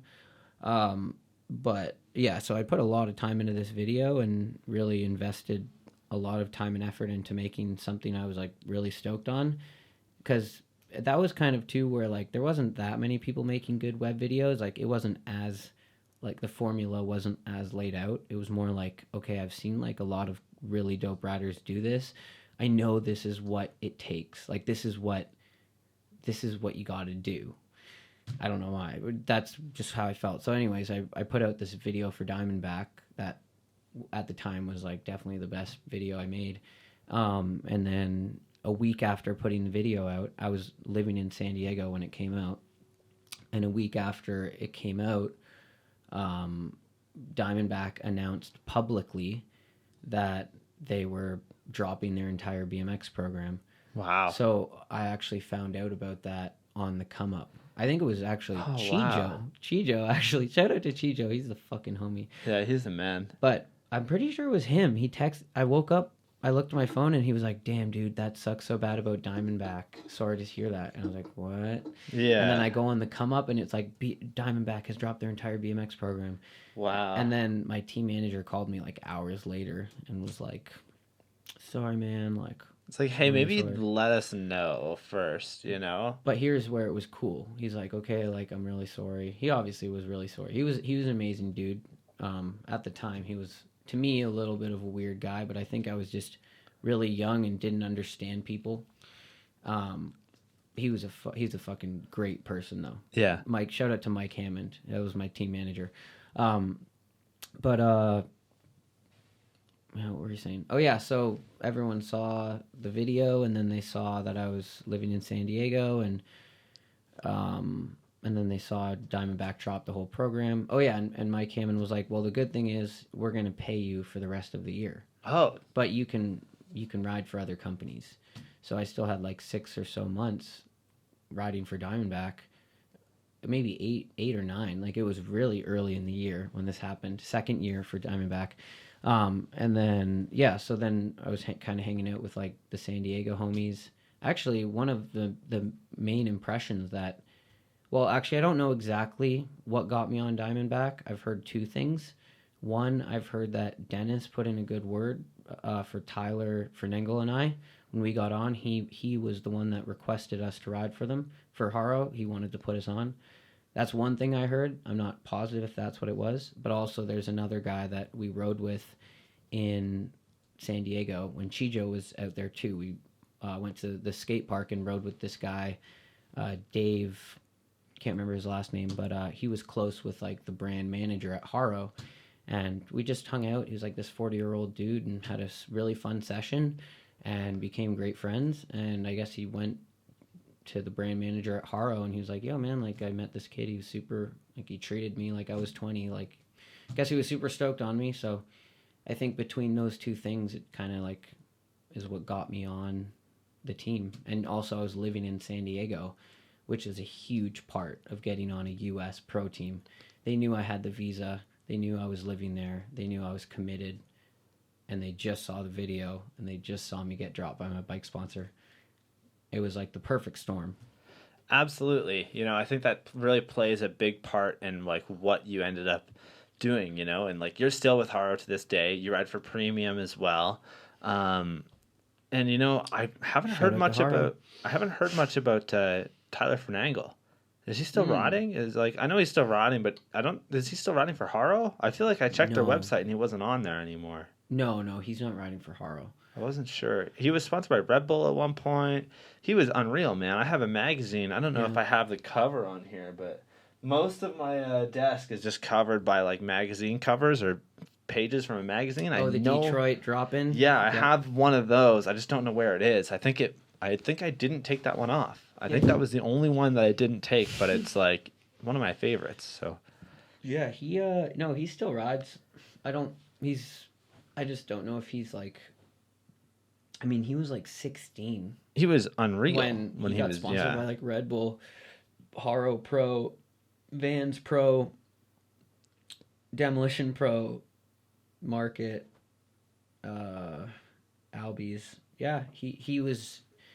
It was really young to have what he had, but he was the real fucking deal, man. He still is, but like when he was 16, like yeah, everything came to him like very quick because he made a name. You know, he became like well, just one thing. We were the first year we went to Simple Session. I remember we were at the bar and Garrett Reynolds told Tyler that he was his like favorite up and comer. Wow. He was like, "Yeah, man, like you're like my favorite up and coming rider," or like something crazy like that, like a huge shout out. Like he was really like, you know, it was yeah, but I think it was a lot of pressure for that young too. You know, Oh, probably. like not even understanding how much skill you have. That's a crazy thing. Like it was, I feel like it was just so easy for him because he was just so good and like he was so young. Like he's just, yeah, it was, I don't know what that would feel like to like be that good at that age. I have no idea what that would be like to go through, but I know it would have been a lot different than like what I went through. Like I got really good sponsors, but if you have like a bike sponsor, that's like if you're paid from like one or two bike companies, that's completely different than like if you're fully sponsored and you have like an energy drink behind you. Like, yes, that's when your bills are really paid, but the pressure that comes with that too is definitely something that gets overlooked. You know what I mean? And like even for me, like I feel like I'm in a good place. I have some sponsors, and I'm not really fully relying on BMX at all for and my skills for my income, thankfully, because that's a lot of pressure. But like, yeah, I kind of lost my train of thought. No, that's okay. But it's got to be an honor to be on a team like Haro, especially with like you're seriously on the team with the best riders in the world, which really speaks about how good you are as a rider. Like, thanks. think about the people that are on the team. You have Dennis Anderson, Chad Curley, yourself. You also have Ryan Nyquist and DMC. DMC is like, he's a fucking legend. And like a lot of kids don't know him, but oh my God, like if you want to watch vert riding, you fucking watch a DMC video. You watch him. Yeah. He's over 50. And He's over 50, still throwing 900s. Yeah. Here we go. We got a call coming in here. Shit. 1 second here. Hello, you're live at the Goat Cave podcast. Yo, Cam, what's going on? It's Chris. Hey, not too much. How about yourself? Good, man. I don't know if you guys already touched on this like earlier in the episode, but if you could just like ask Mike about making the move to the States, like as a BMXer. I know he said something about a visa, so like, is there all paperwork, or do you have to like get a company to bring you down, or how does that work? Yeah, so Mike, why don't you tell us how that works? That's a great question. What's up, Chris? I think he's gone. Yeah, he's gone. What? Chris who? Chris Johnson. He's Chris Johnson. He did he actually is like one of my favorite photographers around here. Oh, he did all the photos for our video, and just an unreal guy in general. Chris is like, he did a podcast with us as well. Definitely check that out, guys. But yeah, why don't you tell us about the work visa and how all that works? Yeah, so that actually also started with Diamondback. So in order to ride for Diamondback on the US team, I had to like get a visa so that I could like make money in the States. But basically the way I got sponsored by Diamondback was Fat Tony, super old photographer. Yeah. He actually like put in the word. I was like hanging out in Long Beach, and so it was kind of right place at the right time as well. Like knowing the right people, being in the States, that was a big part of all that. But yeah, so Diamondback sponsored me, and they're like, yeah, like we'll be the company. Basically, you need a company to say that you have a skill that another US citizen does not have, or something like that. Like we need this particular alien to come in and work in our country, or something like that. Yeah. Illegal alien, or whatever the fuck they call that shit. No, I get what you're saying. I like that term. But yeah. So all like spacey, right? Like, UFOs and space and whatnot. Alien. Well, I think they actually do like have a legit term they call like people that like. No, I think you're right. I think you're right about that. I know what you're saying. But yeah, no. So that's basically how it worked. But it was quite a process, and there was actually, shout out to Drew Bazanson. So he was actually a big inspiration for the visa as well, because he went through not having a visa and getting shut down at the border on the way to the Animal House contest. Yeah. The one that Dennis won. The Mira. What did Mirko ran it, and or like Dave Mira ran it, obviously, and then Dennis won it. He won a Subaru WRX at that contest. That's incredible. I was doing my research earlier this week when I did the podcast with Mike Spinner. Nice. Yeah. And they just reposted the video from that, which is kind of crazy timing. But that was one of the craziest contests ever, I swear. Like the highlights from that are some of the craziest, like 7-8 minutes compacted in to one video at the time that I remember. It was like, this was crazy. But what were we talking about? Just your work visa and what you had to do to basically go and Oh, yeah. ride in the States and be a professional. Yeah, so Drew tried to go to a contest, apparently got shut down at the border, got like kicked out of the States. I don't know if I should say this on. It's probably fine. You're fine. I'm pretty positive this happened, but he had to pay like a fine, and he wasn't allowed in the country, and then so he got a work visa, and then he was able to cross the border as often as he wanted and tell them he was going to a contest and have no problems. So that's the power of a work visa. It's amazing. So he told me about his whole experience. He put me in contact with the lawyer who does a lot of work visas for a lot of BMXers. So he made it really easy. He sends you all the paperwork. You just fill out what he tells you to fill out. He goes to court and basically does it all for you. But it's like it's over $3,000. So that's like the main hurdle for like the work visa. Thankfully, at the time, my parents helped me a ton with that. My parents were like very supportive, which is a big part of like why I was able to go to California and do what I did. But it does take more than parental support. That's what people need to also remember is there's a lot of kids who have the support and they don't do shit with it. So it's two things. It's more than two things, but that is something to keep in mind, you know. But I mean, I was making money from biking, but like it's pretty hard.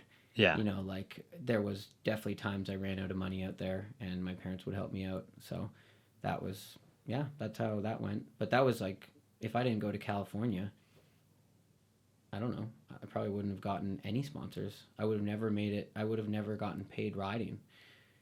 It's a big move, you know? You have to kind of do it in order to get to where you were and where you are, obviously, you know? Like, I think it's hard being a Canadian BMX rider, and like, you know, it's hard enough because there's really no Canadian BMX companies. You have McNeil, you have Alliance, and you have a couple other little ones. Yeah. But nothing like huge, you know? A lot of the companies are based in the States. Obviously, that's not an issue. It's just one of those things where now you're going to have to try and move to the States, be closer to them, obviously. And if you're okay with that, then awesome. Like, fuck yeah. But yeah, it's a crazy ball game because it really, like, BMX is an American ball game. Yeah, like, if you're a rider, like, there's no question about that. Like, but if you're like a mountain biker, all the U.S. guys come to Canada, which is crazy how it's like vice versa. But like if a lot of bike companies in the States, if they see a video of some crazy Canadian kid, they're like, oh, sick, like let's get the distributor to sponsor them. Yeah, that's a big thing right now. And they, it's like, you know, OGC, it's a company that they are a BMX distributor. They're more of a mountain bike company. Shout out to OGC. OGC is actually really sick. They do a lot of really cool stuff. And I like the way that they do it, where it's not like their sponsors are basically you are flowed parts from, like, if you're Eli Taylor, Merritt, and Fiend through OGC. Not you're sponsored by OGC, so you get these parts, if that makes sense. It's like kind they of reimburse the distros with the parts. I believe so, yeah. Yeah. And the like, whole distro thing's kind of weird. It's an interesting thing, right? And I always find it's kind of like weird because like the fact that they even advertise on social media or even anything like that is weird to me because Distros? Yeah, because I'm like, fucking people can't even buy from you. The only people that can buy from you own shops, and they have to buy from you. They can't go to Sunday and ask for direct because half the time they won't do it, right? Like, it is something where I'm like, why are you even advertising on social media? Because that's a whole other aspect you don't need to do. Yeah. That's with, like, no education in this, though. You know what I mean? I can understand why they would do it, but to me, I'm like, as somebody who's worked in a bike shop before and who's worked at, like, All In Skate Park, and I worked with distributors many times, it's weird to me that companies do actually do, like, a whole social media presence when they don't need to. Because, like, the other companies typically handle that. Like, a kid can't go to a shop and be like, hey, I want an S&M part. If they don't have the distributor that holds them, they can't get it. Yeah. Yeah. Yeah, the whole thing is, I guess it would make more sense if they were, like, just advertising the companies directly, almost like S&M Canada. Yeah. Or, like, Fit Canada or something like that. But the thing where it gets weird is just that like distros, I think they expect the U.S. the direct companies to be the ones to pay riders for the most part, and I think that is kind of an issue because like if you're the distributor for an entire country, you probably should put some of your money into marketing your company and the brands that you're running. I don't see why Brian Castillo has to put his money into a Canadian rider that rides for Demolition when he has 50 American dudes to take care of, whatever the number is. Like, it's just strange that, yeah, like there's something missing. And I think what it might, I honestly do think a part of it is because distros are not doing enough for sponsored riders. Like it's crazy. Like they're expected to be the ones that sponsor dudes in foreign countries, and they don't do much for those riders. Like if I never left Canada, I might be getting free bikes right now. And which is crazy, because like I said earlier, not to suck your dick too much on this, but you're seriously one of the best riders in the world. Thanks. Like, I mean, actually, J-Ro hit me up before when I got on Haro. It was actually Kink or Haro or McNeil. Oh wow! It was the three. They all talked to me, which was like I couldn't believe it, you know. But then when Haro hit me up, like at that time, that was like that was really crazy. Like it's crazy to think now. Like I'm looking, I'm like, damn, like. I'm really stoked for Kink. Like they do really cool shit constantly, and to see like them so strong in 2020 is fucking dope. I'm super stoked to see that. But I'm obviously really, really happy with what I did. Like I am Haro now. You know, like I feel like I'm really like I am the brand. Like it's who I am now. You know, it's like a part of me, and I love that. Like I love being a part of it. Haro is seriously one of the best companies out there, you know? Like, it's gotta be, like, it's an honor to be sponsored by them, obviously, because the, like, best riders in the world are sponsored by them, and to be able to work with these people so closely is, like, a whole other thing. Like, you know, realistically, if you would have went with another company instead of Haro, where do you think SpaceBrace would even be? Like, because you're working with Dennis Anderson, who is seriously... one of the best in the world, if not the best all-around rider in the world. Mm-hmm. And then you've also got like quite a few other people on there that are like good friends of Haro, so Ryan Nyquist, other people, and like just legends. Absolutely, it's incredible, man. It's such a cool feeling, and the fact that they have such a small, tight-knit team, it makes it that much more special for sure. Like it's just this little squad of like elite dudes. Sometimes I'm like it does feel kind of weird to be on it. If anything, I just feel like I don't think I really am at the level of those guys in a sense, but it's really cool that I'm a part of it, and like I just do my best, you know. That's all it is. Like I just ride. I do my best when it comes to riding, and thankfully like they're stoked on that. So, yeah. Hell yeah, man. But I mean, yeah, they are like all those people you mentioned, really good friends. And like it's amazing to be able to be around them because they're definitely some of the biggest inspirations in my life, not just because of how good they are at biking, but just all around human beings. Like I feel like in the past 5 to 6 years riding for Haro, like the amount of stuff I've learned, I've grown so much as a person. Like if it was 6 years ago, I would have thought that I knew what I was doing. Like, oh yeah, I know what I'm doing here. Like I've been riding for a long time. Like I've been making tons of videos with like you're always going to learn more. Like you can always become more wise and like learn shit. And like it's crazy, just like even just like one thing you have to learn when you're hanging out with those people is like just desensitizing to them, becoming comfortable enough to be yourself in front of them, be comfortable enough to ride the way you actually ride when they're not around. Like those were all things that took years. Like when I think about like the first Haro team trip, like the clips I thought of were like nothing I'm stoked on. But like as you get more comfortable, like stop at this spot, stop, like pull the van over, I'm doing something, I'm gonna spend like I have Dennis Anderson, Matthias Dandois, Chad Curley, all these dudes in this van, but the next 2 hours are gonna be about me. that's a big thing to learn, and like to have that confidence to like step up to the plate and like, I'm getting this clip. It's going to be hard to get, but I don't give a fuck about the time that we have, what everyone's doing. Like I'm getting this. Like that's and when you're the guy on the sidelines watching someone get a really intense clip, you're never like, oh fuck, like I wish, like on the Haro trips at least, like you're never like, fuck, like this guy's taking so long, this is so boring. Like these guys are incredible riders. Like the speed that Chad will get one of those lines, or Dennis will do one of those crazy lines or tricks, it's unbelievable how fast they do it. No fucking around. It's just, it's amazing to see that shit. I seriously couldn't imagine being the filmer for like Haro, because all of you guys get your shit done pretty quick. At least as you were saying, you know, Chad Curley and Dennis Henderson. Dude, I would feel like, because when I film, I go out there and like for the most part, I have the intentions of like, okay, the first, you know, 3 tries are just going to be set up with the camera, figure out how we're doing this, like make sure I've got a good angle. I can't fucking do that with the biggest pros. I literally need to go into this knowing exactly how it's going to look good, exactly what's going to work with it. Like, yeah, exactly. And also, yeah, I forgot. That's okay, man. Don't worry about it. Yeah. Oh, man. Let it blossom. There you Let go. the moment blossom.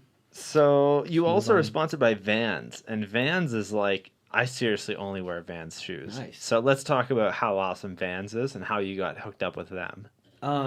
Yeah, I actually got sponsored by Vans when I first started riding for Haro as well. It was like the same time.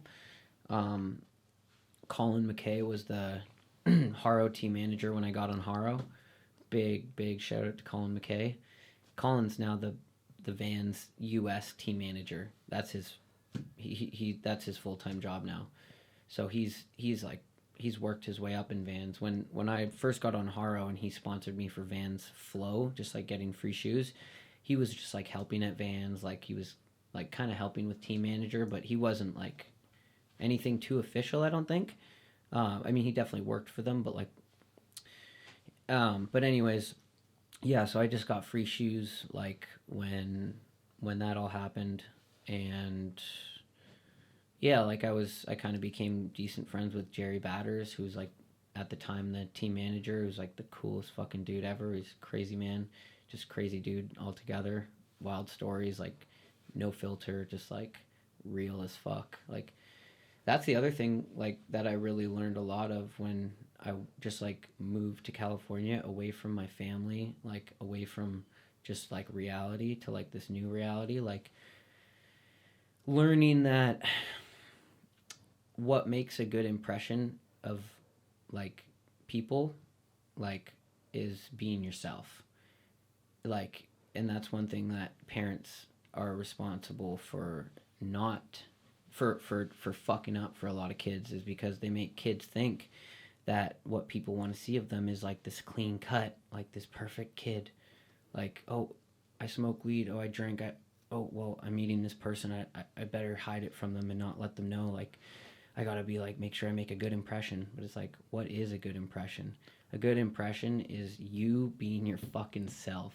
That's when people really like you the most. And like, yeah, like when I first moved to California, I was not that person. I was one of those kids who grew up middle class and thinking that me being myself was not what, oh, he's like, you know, oh, he drinks, he smokes weed, whatever. Like you think that people are going to judge you based on those things because your parents fucking drilled that in your head.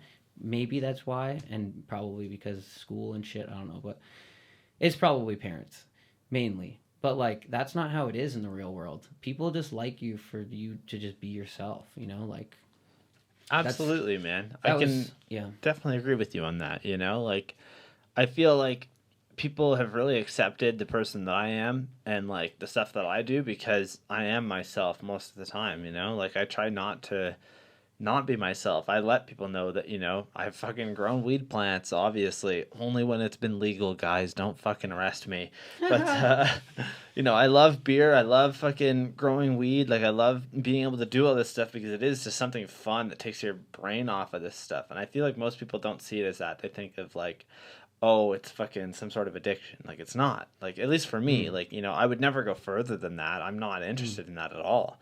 But I think also, I do BMX jams. I do all this other stuff because it's what I want to do. It's part of my personality. My whole personality revolves around the fact that I love BMX, Yeah, I think, and I understand why parents do it is because like it falls into the category of bad influences, and parents just want to be good at what they do, and that makes sense. And I guess hiding it, or yeah, like at the end of the day, you just have to think for yourself, like become your own person regardless of that influence. And like when I'm at the skate park and I see like maybe there's a kid who's insanely good, but he comes up to talk to me and like he's just trying so hard to like be nice and like not normal, and it just is awkward, and I'm just like, I don't like, regardless of what you did on your bike, this is the impression you're leaving on me. You know what I mean? That's So it's like really, like, it stands out, man. That's a good point, So it's like when I see like there's so many kids that like when they're more normal as people, like that's what leaves a good impression. I mean, if you're a good rider and you're just like a cool, chill person to be around, you had a conversation, and you weren't this awkward kid who's like clearly like, "Hey, man, how are you?" Like, "Good, how are you?" Like, I don't know, just trying to really just be like this, make this impression. Like, oh, the parents were like, "Oh, that guy's a professional. Make sure you're really nice to him. Like, go and be very nice to him. Go and ask him how his day was. Go and do this." I could totally see like that kind of how they're thinking about the conversation, where some kids are just like, "Yo, what up, man? Fuck, man." It's like, Absolutely. like it is, at the end of the day, you guys as pro BMX riders, and like I said earlier, as some of the best in the world, you guys don't need to be treated like that. You guys are still people. You guys are still BMX riders at heart. You still want to be able to have a conversation where you guys shit talk, you guys do all that other stuff, Like, that's a huge part of BMX, is just being able to fucking hang out, It doesn't need to be all... Like, well, even earlier, I tried to fucking give you a handshake, and you're like, "Nope, bring it in." Like, perfect. That works with me, man. I'm okay with that. But, nice. I always try... My thing, too, is, like, at least when it comes to production side, I try and keep it a little more professional. But at the same time, I don't care. Like, realistically, people fucking watch this because they know who I am. Yeah, exactly. So... Yeah. Hell yeah, man. I think, well, I mean... Yeah, like, it's... if you look up to someone, it doesn't mean you have to hold that information. Like, it doesn't mean if you go up to them and you're like, "Yo, man, like, it's really good to meet you. Like, I've looked up to you for a long time." No pro is gonna be like, "Oh, get this kid away." They don't like that. They're just like, "Damn, that feels so nice. Like, thanks, man." Like, that's how I would take it, and then just go back to being a normal kid.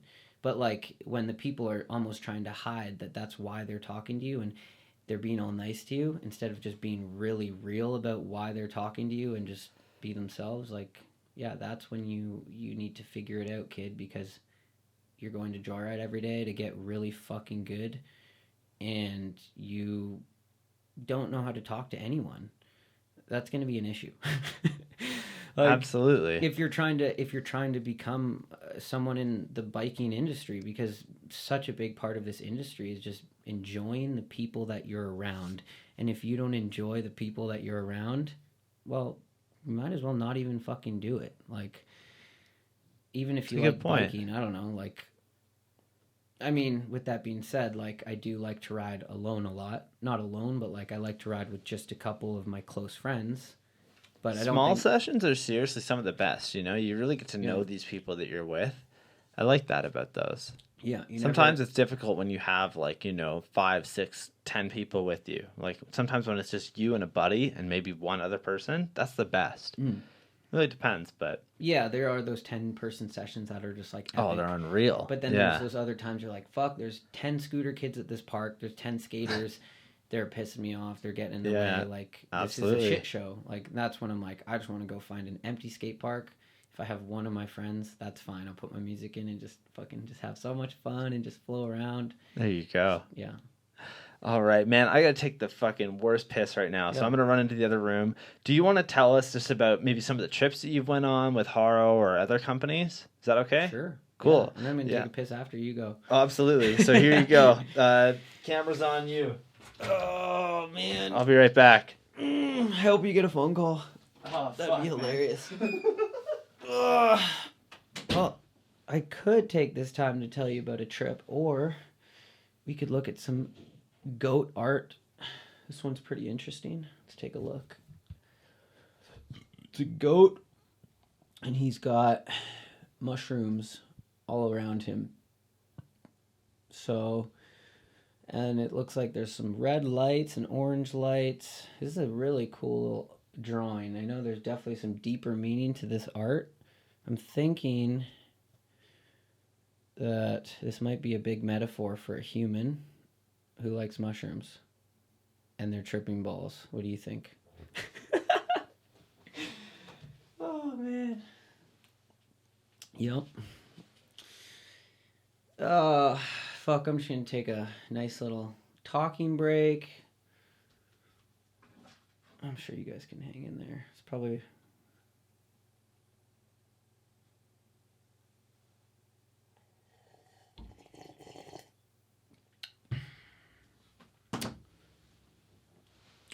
Super cool podcast, I will say. Big shout out to HVXgoat for getting me on this. This is dope.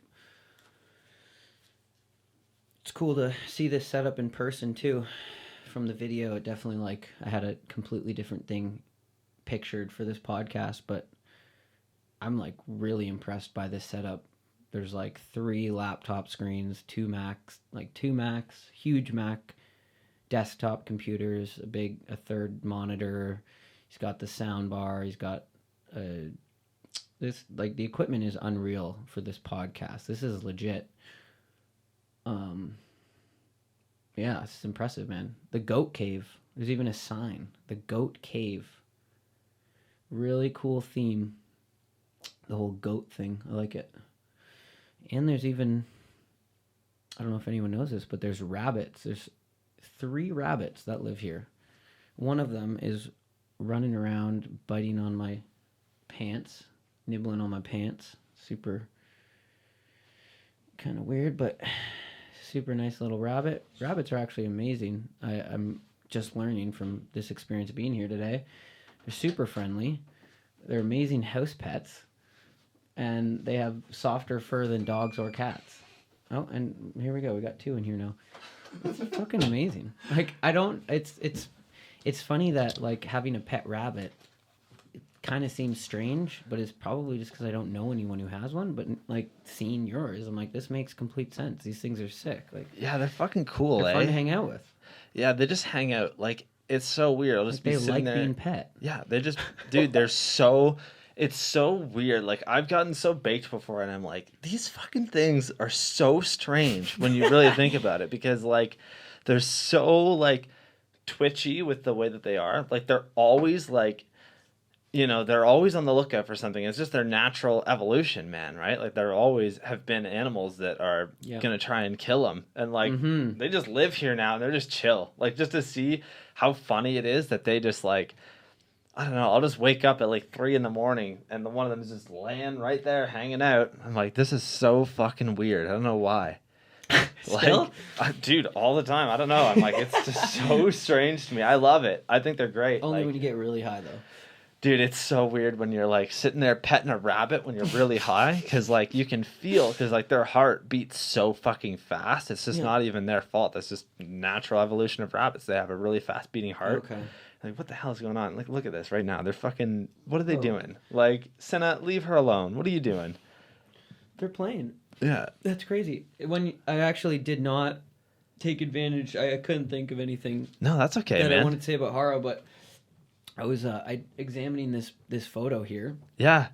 I put it up to the camera. Hell yeah. But I was saying, I feel like it has some sort of deeper meaning. It's like, is this some metaphor for you? Are you the goat and you like mushrooms, and this is I am the goat, and you know, I have mushroom socks on right now. I don't know if you guys can see them on the camera, but they got mushrooms on them.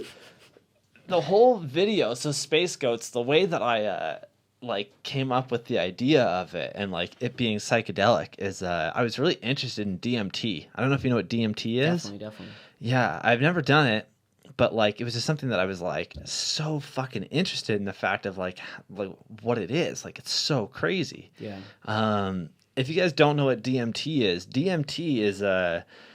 it's dithylamyl-tryptamine, I believe. It's something like, it's a weird name, but it's actually naturally produced in your body and also in like a bunch of different stuff. So you extract it from a certain bark from a tree, and it's literally the most powerful psychedelic in the world.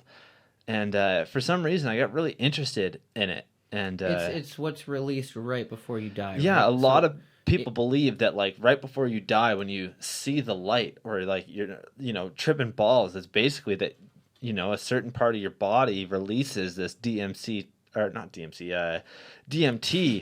toxin, and like that's why you trip balls. And apparently it tells your brain that it's okay to die. Yeah. So apparently a DMT trip is you're like, okay, I'm dead, and this is so you think you're dead while you're doing death it. Thing where like when you do it, you start to see like afterwards, you see the world around you, and you believe that like you were such a small factor of it, and that you're nothing, which is kind of a weird thing, but like at the same time, I feel like it's really good for people, like I've definitely been up on my high horse before where I'm like, oh, I've fucking done all this stuff, I'm awesome, I'm great for the community, but at the end of the day, like I'm just another person realistically. Like it's kind of an interesting thing, but that's how I did Space Goats, is I got really interested in that, and I did so much research on it and just like trying to learn about it. But yeah, so then that painting came along because if you want to hold up to the camera again, I'll show it. This painting came along because in the beginning of Space Goats, I actually took this and I cut the goat out in Photoshop and then made it walk around a painting that my dad did. So, and then the mouths beside it, if you want to use those ones, those mouths were actually there to basically make the goats talk. It was really trippy and really weird. Like a lot of people didn't really get it, but it was just one of those things where I'm like, we got Mike Gray doing goat sounds. This is awesome. We got 2 Mill Streets going. 2 Mill Streets. We got noises coming out. No, I'm not drunk. I'm just kidding. Oh man, so good. Are you a craft beer guy? Is that basically like IPA? It depends. There's a lot of different craft beers, right? Like I'm a really big IPA fan. Like I've already had 2 double IPAs. This one, nice. It's the Robo Hop. It's 8.5%. This is the first one I had this morning. I would say I'm becoming one, but I'm not quite there. Yeah, I definitely have developed a real love for beer. Yeah. In the past few years, and Mill Street is like the one thing I drink more than anything. Or Shock You're a Top lager guy then. Belgian Moon. Belgian Moon's really good. Shock Top. Wheat beers? Yeah, Yeah, there's a lot of good crafty wheat beers out there, man. The one that I'm actually getting into IPA wise is the Hazed and Confused. Yeah, by Collective. Or is it Hazed and Confused is Muskoka, actually. Muskoka, Sorry. yeah, Muskoka Brewery. They make a lot of really good stuff. I'm a big fan of them. And if you look right behind you, you mentioned Belgian Moon there earlier. I'll throw that on the camera. That's you my might shit. be able to see it. Yeah, look at that right there. That's my shit. The orange. I like beer with orange, like wheat and orange. That's my shit. Yeah, Hazed and Confused by Muskoka Brewery is incredible. My girlfriend and I actually we went camping in Algonquin, which is like really close to Muskoka, so we stopped at Muskoka Brewery. Sick. I have a growler bottle. You see that one up there with the chair? With the chair, yeah, that's from them. I really like them, man. It's like a cool brand too. Yeah, yeah. There's a lot of other. This place, Collective, they make a lot of really cool beers. Is this local? Hamilton. Isn't it amazing? This is one thing too I always found amazing was the cans. The art, yeah. The cans that are not like painted right into it. Oh yeah, because yeah. This is literally just a sticker. Yeah. took a silver can and made look so nice. Well, like, look at the side of you, beside, like, right there. The whole side of the desk there is all beer cans. Like, if you look to the side, Oh. see right there. Oh, That's fuck yeah. all beer cans. Nice. Like that. I've just taken that plastic off and stuck it there. Sick. Yeah, man. I see. Okay. I'm a crafty So you're boy. gonna take this one probably. Most likely. Nice. Yeah, I'm a huge fan of craft beer. Cool. I'm a big IPA drinker or like imperial stouts. All of my beers are like 8% and above for the most part, but yeah. This is another thing that another reason I'm like, damn, you're 23. Yeah. You're already like deep into craft beers. Oh, I like, love it, man. There's probably a bunch of 21-year-olds who are like, I'm into craft beers, but listening, but no, that is pretty young to get into like a strong beer. Like to me, an IPA is like something that you get into once you like get deep into like loving beer. Like I'm sure there are some people that like love it from when they first get into beer, but to me, it's like it would be like if you smoke like the best weed.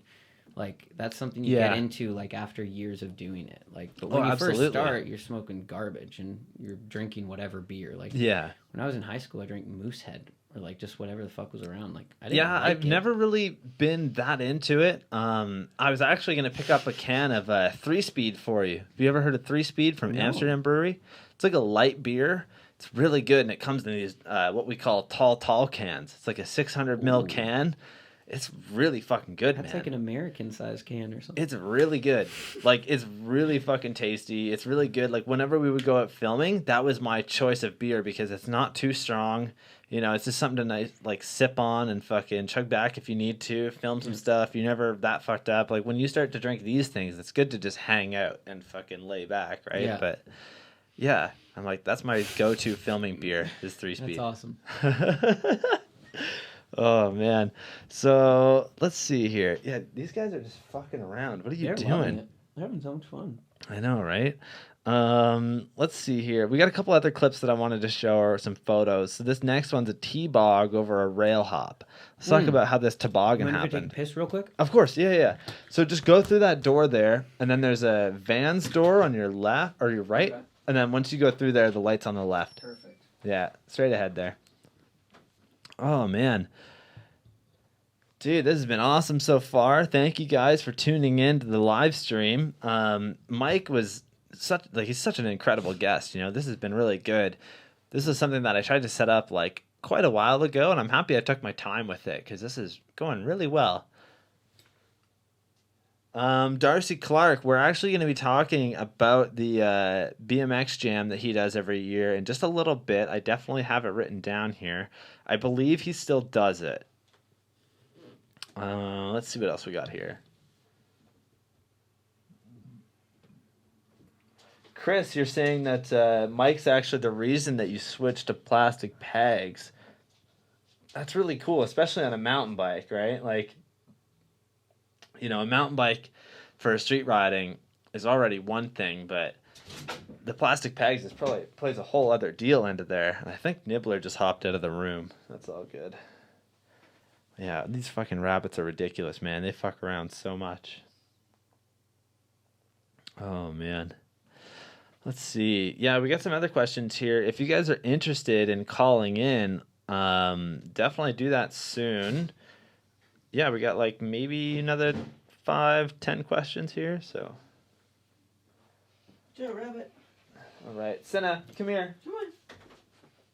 She'll probably hop out. There we go. Do you see that the big bun's back out there? What was it? The big bun, the black one? She jumps the gate. No way. Yeah, she just jumps over it. She's fucking nuts, man. Whoa. She used to have to like jump off the door, like a wall ride over it, which is incredible. But now she can just jump it. So That's crazy, like natural coordination. right? She like, I think it's because she grew up watching our cats jump the gate. So they like jump onto the top of it and then jump down, and she does the same thing. So I'm like, you're not a fucking cat, but okay. Like That's almost like a forgotten thing too about rabbits. Like, aren't they known for jumping? they can, well, it's because they hop everywhere, right? Like they don't Yeah. walk. It's very rare when you see them walk. I always see Senna, she'll walk like really slowly over to something that she's not sure about. Yeah. But like for the most part, they just use both their like, you know, their front Yeah. feet and then their back feet. So yeah. Let's talk about this T-Bog photo. I'm gonna pull this up. Okay. Oh man. Listen. Here Oh, we nice. go. So, The T-bogs. yeah, here we go. We got this T-bog photo here. I gotta say, man, this is such a cool, like, raw BMX style photo. Because, like, if you're looking at it, you've got, the nice crusty fucking cement Nice. there, nice rusty rail. Everything's kind of rusty and, like, grungy there.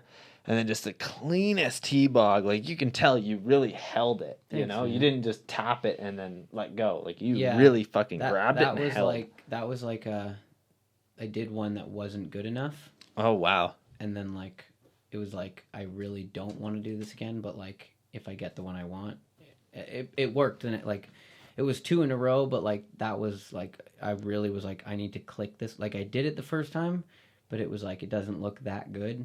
So that was like the one that was like I want to get this proper. But yeah, that's in like Oshawa, and actually my friend Kurt Ebenreth. What up, Kurt? I don't know. He's probably not listening, but he actually showed me this, and he actually jumped this first. Actually, so TJ Rogers. Have you ever heard of TJ Rogers? A skateboarder. I'm not. I think so. He's a pro skater. Actually, I don't know if it's TJ Rogers. It's someone. There's a pro skater from the Oshawa area, and they jumped that first on a skateboard, which is really fucking dope. Yeah, They that's ollied it. ridiculous. And so that's how Kurt knew about the spot. And then he went and tried to jump it once and flew off the back of his bike and got destroyed. I can't remember what he was trying, but I think he was trying to trick. But then I had Christian in town, and we were filming a Vans Canada video. And yeah, I was just like in that area, and I hit up Kurt. I was like, yo, like, let's go to that fucking spot. I want to T-bog this shit. And like, yeah, so shout out to Kurt because he definitely hooked me up with the spot. But it was a good mission. Like it was burly for sure. I was scared to do it, and it was a big drop, and I wasn't sure how fast to go. And like the run up, like right after the end of the photo, there's like stairs. So I found this like weird sign that like Just kind of goes right over it. So I made like a jump up the stairs, but like when Kurt hit it, he started at the top and just pedaled to it. Whoa. I came from way back and just used the stairs as a jump. So like I had plenty of speed, like really comfortable. So it was like a really good setup, but it was gnarly, and like it was into a parking lot and then like a busy road, so I had to have like a couple homies were looking out for cars and shit, but yeah, it worked out. Like it was a smooth mission, like I jumped that's awesome. Jumped it. I can't remember exactly. It might have just been like a jump once, T-bog next, T-bog a third time, and that was it. That might have been how it went. I can't remember exactly. Yeah, and a T-bog is such a good trick to do down that. I feel like a toboggan is one of the tricks that has kind of fallen off recently. You don't see too many people do it, but it's such a good, like it literally looks good on anything, and it's such an easy trick once you get it. Because really all it is like, my way of doing T-bogs is that you take your hand off and then you grab the seat. And when you pull it up, it'll literally turn the bars for you. Mm-hmm. And that's like a proper toboggan, right? Yep. So, yeah. If you need the rolling tray, let me know. I usually just like literally just put it directly from here into the paper. Yeah, you're good then. Don't even worry. But yeah, that was a good mission. T-bogs are a great trick. It's fun. I feel like I've done a few of them that like I'm stoked on. But I guess is it like not very used that much? I don't know. I feel like a lot of riders don't really use the trick, or that it's like too easy. I feel like it's BMX, used like the odd time. Yeah, BMX is really going towards the way, or it has been, where it's more about the difficulty rather than like keeping it clean. And like I feel like that's something that really sucks, because I love the fact that like when you ride a bike, a lot of the tricks look a lot smoother than like skate tricks, at least from the most part, like but I don't know, that's my personal thing on it. I think a lot of people like that's a very good point. It's like, and actually that's a big part of like for me, like coming up in BMX, that like I had to learn was that like there is no best, there's no trick that's better than another trick necessarily. It's like it's personal preference. Everyone likes tricks at a different amount, like like toboggan might be one person's favorite trick, a tail whip might be another person's, and it really is not one is better than the other. It's really personal preference, and like someone can use those tricks in whatever way they want and make it more like, I don't know. You know what I'm saying? Absolutely. Right? Yeah. Yeah. I get what you're saying. Yeah. Alrighty. So the last one that I have here for the behind the scenes is a pretty big clip for you. I think it was one of the biggest things you've ever done on a bike. This is the tail whip over the rail hop that Christian Bergal filmed. So this is going to be an interesting one. I'll show the clip to everybody, and then if we can grab a backstory, that would be incredible. Hell yeah. Yeah. So here we go. We'll grab one.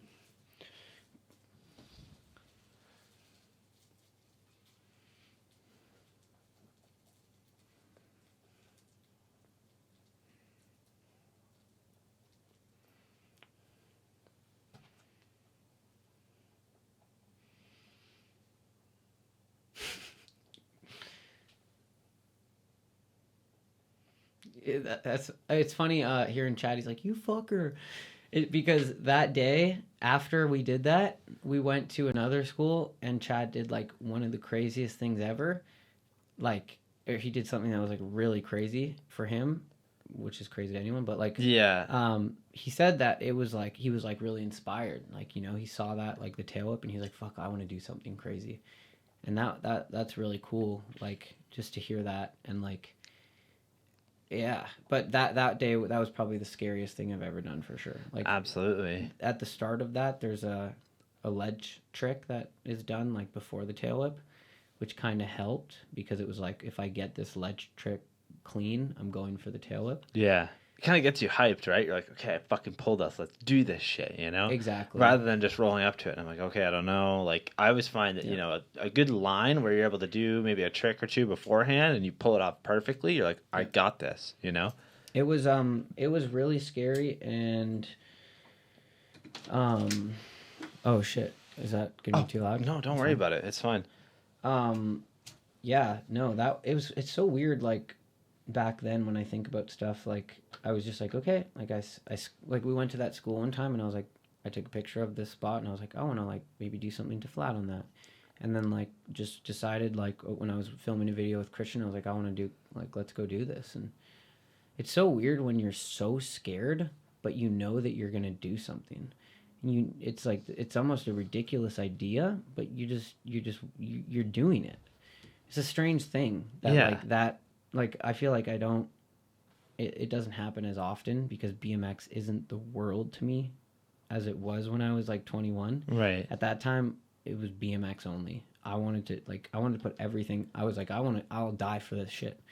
Like, I need to get the clip. Like, I want to be the best rider I can. Like, I'm going to do whatever the fuck I need to do to like just get the best clips I can. And yeah, it's crazy to think back, like that was a really scary day. Like, to be so scared but like still want to do something. It's such a weird thing. But it worked. But I mean, even just thinking about like I straight jumped over it like 10 times. Yeah. Like, I'm thinking about it now, I'm like, if I was going to tail whip that today, I would straight jump it like once. Like, and then just send it, right? Probably. Like, it was just a weird time. I think I was really just it was at the peak of like doing big shit to flat. So like I was just really like, that's what I was really interested in. Who do we got here? I think this is just another text. Oh. Yeah, there we go.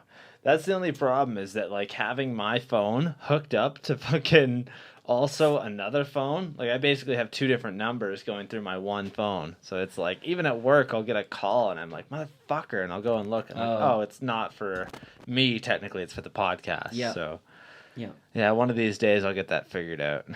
As of now, I don't need to worry about it. So yeah, man, that whip to rail hop is ridiculous, or like whip rail hop. It's insane. And like the fact that you fucking tried that is crazy. That's another San Diego spot, right? Yeah. Yeah, I figured so much. I think at the time too, it's like it was one of those things where it was like I did a big tail whip. I wanted to do bigger. And then I got to that point where I was doing it where I was like, this is going to be like, yeah, I think that's kind of where I peaked. I was like, I don't know if I'm going to do a bigger one than this. You know what I'm saying? Like, like it didn't keep going from there. It wasn't like, okay, let's go find another bigger tail whip. Like, No, I get that, actually, man. I mean that roof, the first picture Yeah. that was way after, but yeah, like I think that was kind of where like the peak was, like For your of, tail like, whips, yeah. height. Like this is the biggest drop I'm gonna tail whip. That's And like fucking nuts. it's funny too because like even when you look back at like Deadline, like I'm sure Garrett says the same thing. He's like, yeah, I'm not tail whipping anything as big as I did in Deadline, or I'm not trucking dry because I don't know. Dude, Like I feel there's like it's you become more technical and calculated than like just that burly young kid who's trying to make a name. There's a clip in Deadline that I really, really like that a lot of people I don't think really know about is because it's just so quick. It's a clip of Garrett doing a down whip on the Barcelona seawalls. And then right after that, he gives it a couple cranks and just trucks this huge set. The set that he trucks is bigger than El Toro. Then the clip is virtually unknown. And like nobody knows about it. I'm like, what? And it's like literally the intro clip to his part.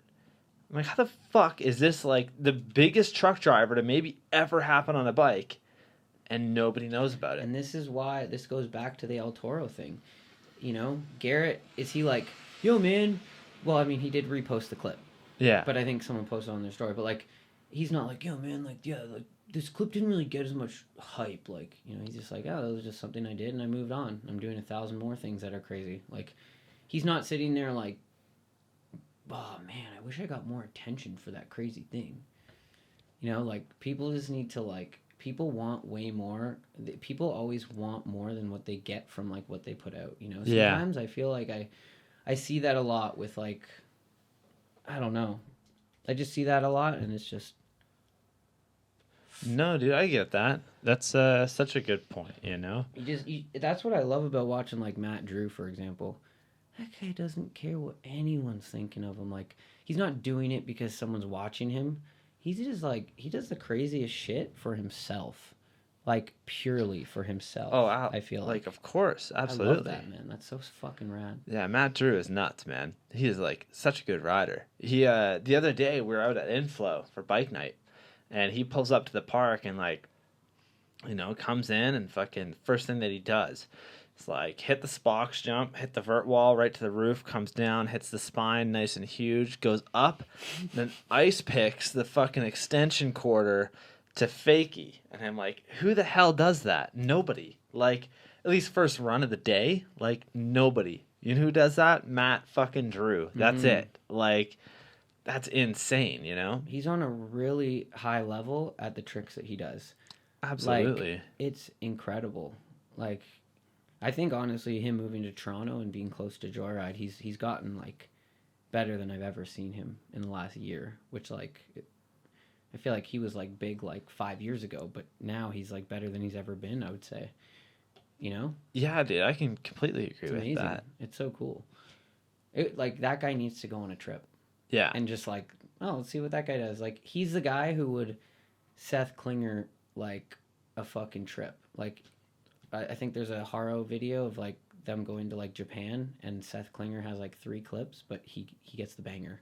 wow. Like Matt Drew is a guy who like you might take on a trip and he's just like, hey, I'm chilling on this spot. He'll probably roll up to one spot and do the banger. I could Which see him is doing like that. so crazy to me, because like especially when it's something where you're like, yeah, I'm not gonna film anything here. And like you don't film anything for a couple days, and then all of a sudden you're like, okay, yeah, I'll fucking do the biggest trick of the trip right now, right here, And it'd probably be an over ice or like an ice to fakie or something, and he's just to him that's just so easy. To everyone else, it's just absolutely, ridiculous. man. Yeah. Yeah, this stuff fucking tastes good too. It's nice, eh? There you go. Yeah, so let's see here. I got some stuff I wanted to talk about with SpaceBrace, and then Right. we're almost done. So Actually, just to touch on vans. yeah, So let's do this. Yeah, so at first it was just the flow thing. And Yeah. I don't know if you're aware of the Vans Pro team in the US, but it's massive. Like, they have the Vans team It's is ridiculous. fucking It's crazy. huge. Yeah, they have Scotty. They have all these other huge riders, right? Dakota. Like the biggest, Dakota Roast. Chase Hawk is on Vans now, I believe. Like all these people that used to be on Etnies, because Etnies used to be the fucking BMX team.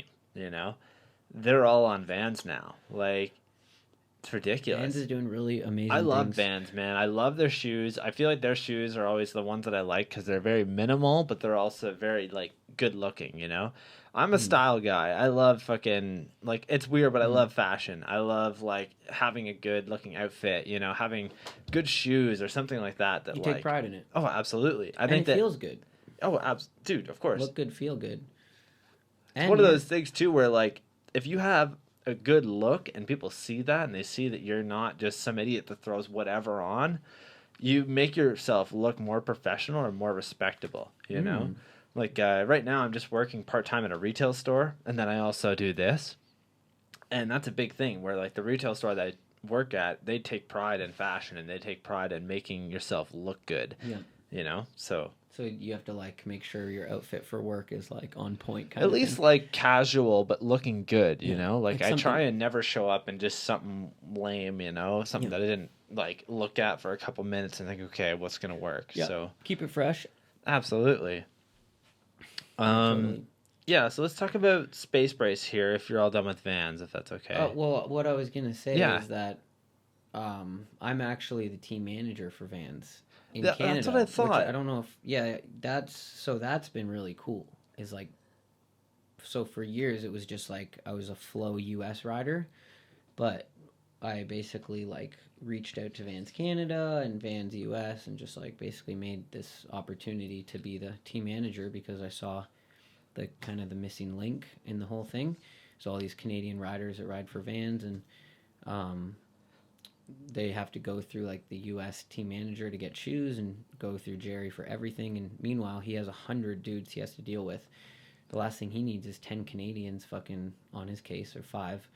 So yeah, they just ended up like being down to kind of like basically I kind of worked with them on a few things, proved that I was like kind of like someone that they knew that they could trust to like do good work. And then he called me one day and was like, yo, I want to offer you the team manager position. Like, if you don't take it, there won't be a team manager in Canada. So, like, this is just an opportunity for you. And if you want it, like, it's yours. So, it was pretty cool because now I actually, like, I work for Vans and I can, like, try and, like, do more for the Canadian community with Vans. I don't know. Yeah. So. Well, I gotta say, man, the riders that you've selected, like obviously when Chijo was here, we talked a little bit about like him being hit up by Vans and being sponsored by Vans, and that was another thing where like Chijo may not be the most known rider in the world, but he is seriously so fucking dialed. Caught the banger. Oh my god, dude, he's ridiculous. Like he's always so good on a bike, you know? Like he's another guy like Matt Drew who's at their all-time peak. Yeah. They've been around forever.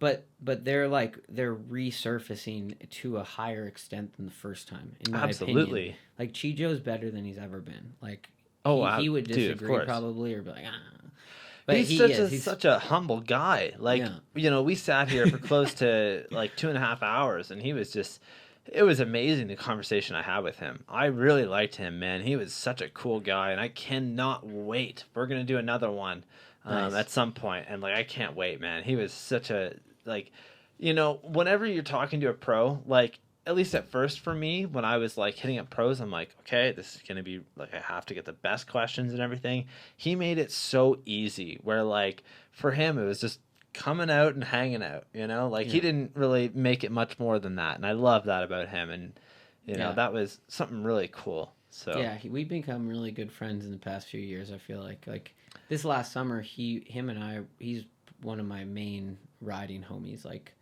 him and I rode a lot and it's cool to ride with someone that is like serious about it too. Like they go to the park and they're trying to get it in, you know, like, and then to have someone else to feed off, to do a tail whip on something. And you're like, oh, okay, I want to do a tail whip now.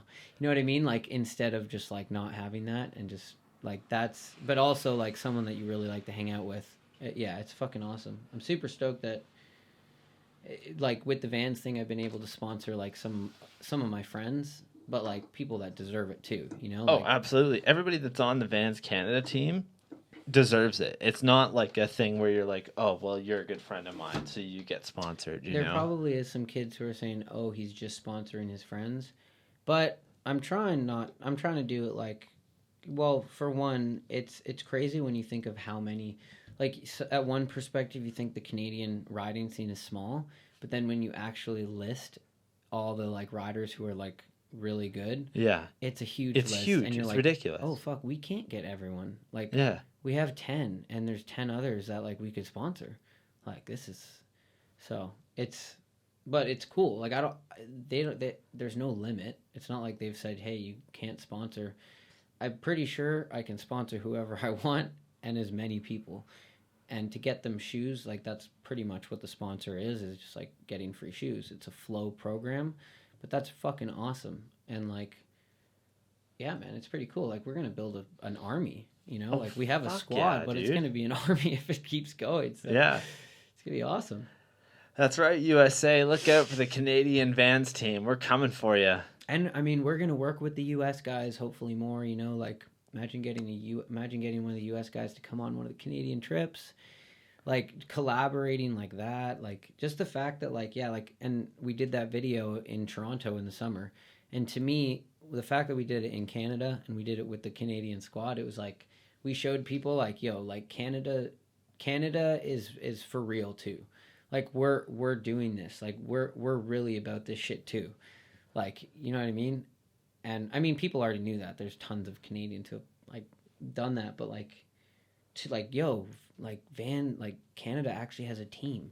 Like, what other company has a team of Canadian riders? Like, oh, besides like a distro or like something like that. Like, there's not that many. There's not really anything, is there? No, I get that. I guess completely agree. I mean, there's like shop sponsors and distros, Yeah. but like for a full Canadian team. Yeah, it's hard to come by. They're very few and far between, right? Like, Yeah. I think McNeil does a lot of Canadian riders because it's a Canadian company. Mm-hmm. But I don't really know how big McNeil is, like, you know, in the States or the UK. Like, Yeah. so I would don't say, know. yeah, they're just disappearing.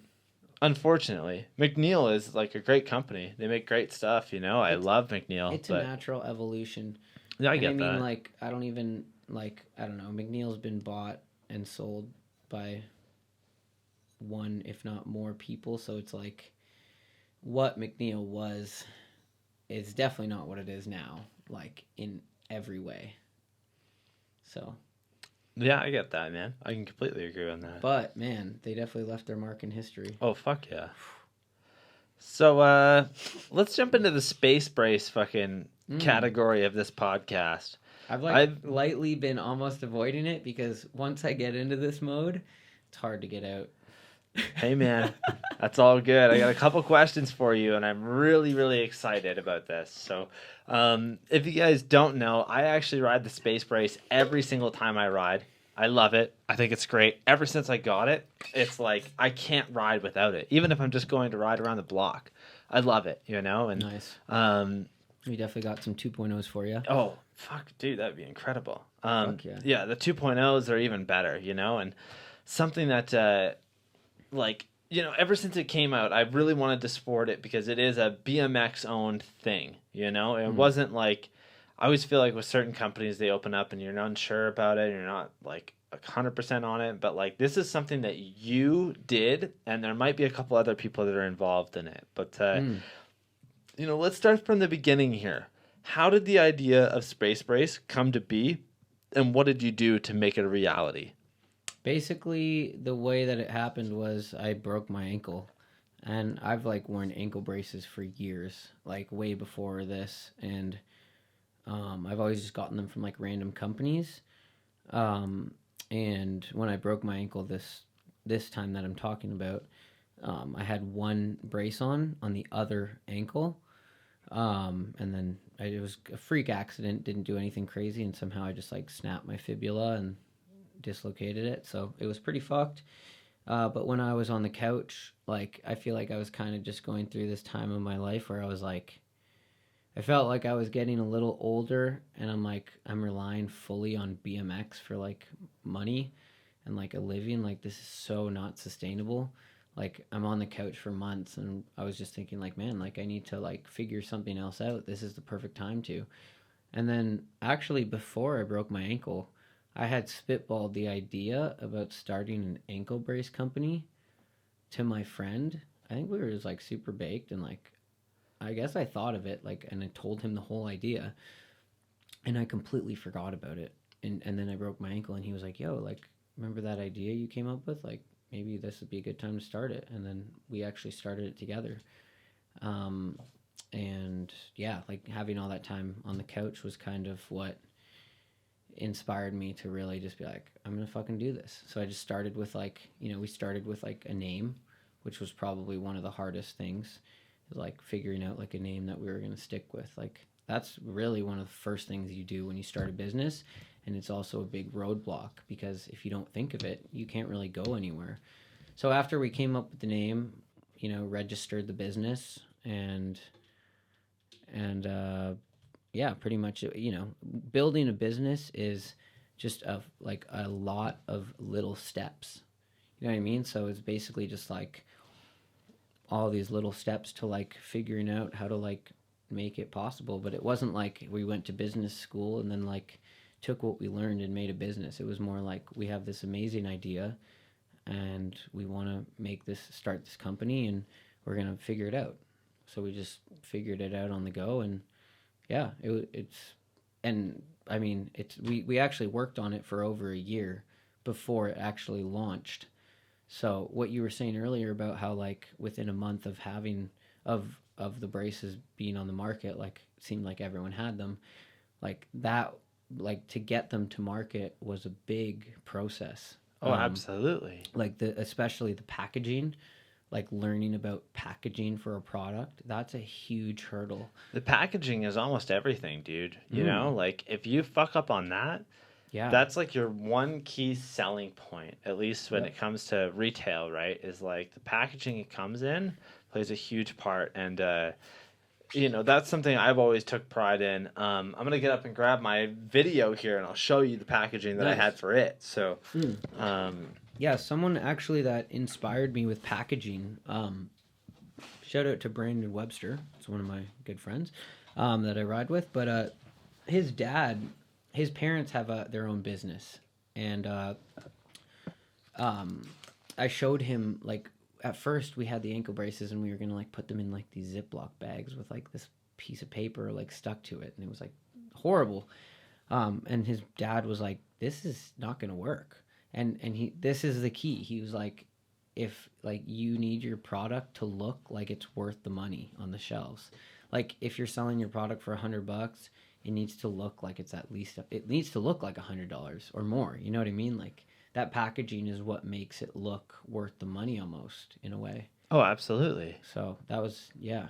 Yeah, so if we want to talk about packaging for a minute, if you look at the front of that, it has obviously the logo. The back of it has, here, I'll put the camera on you. Nice. There you go. So there's the front of it. And then if you look at the back of it, it's got all the names of the riders on it. And then if you just want to open it up and look at it, you can see what else was in there. So we have a full booklet in there as well. A little visual here. We got the DVD. I've always been very, very, very like this particular cool. on making a good packaging for something. This is really nice. Yeah, so take that book out of there and you can take a quick look at it. Whoa.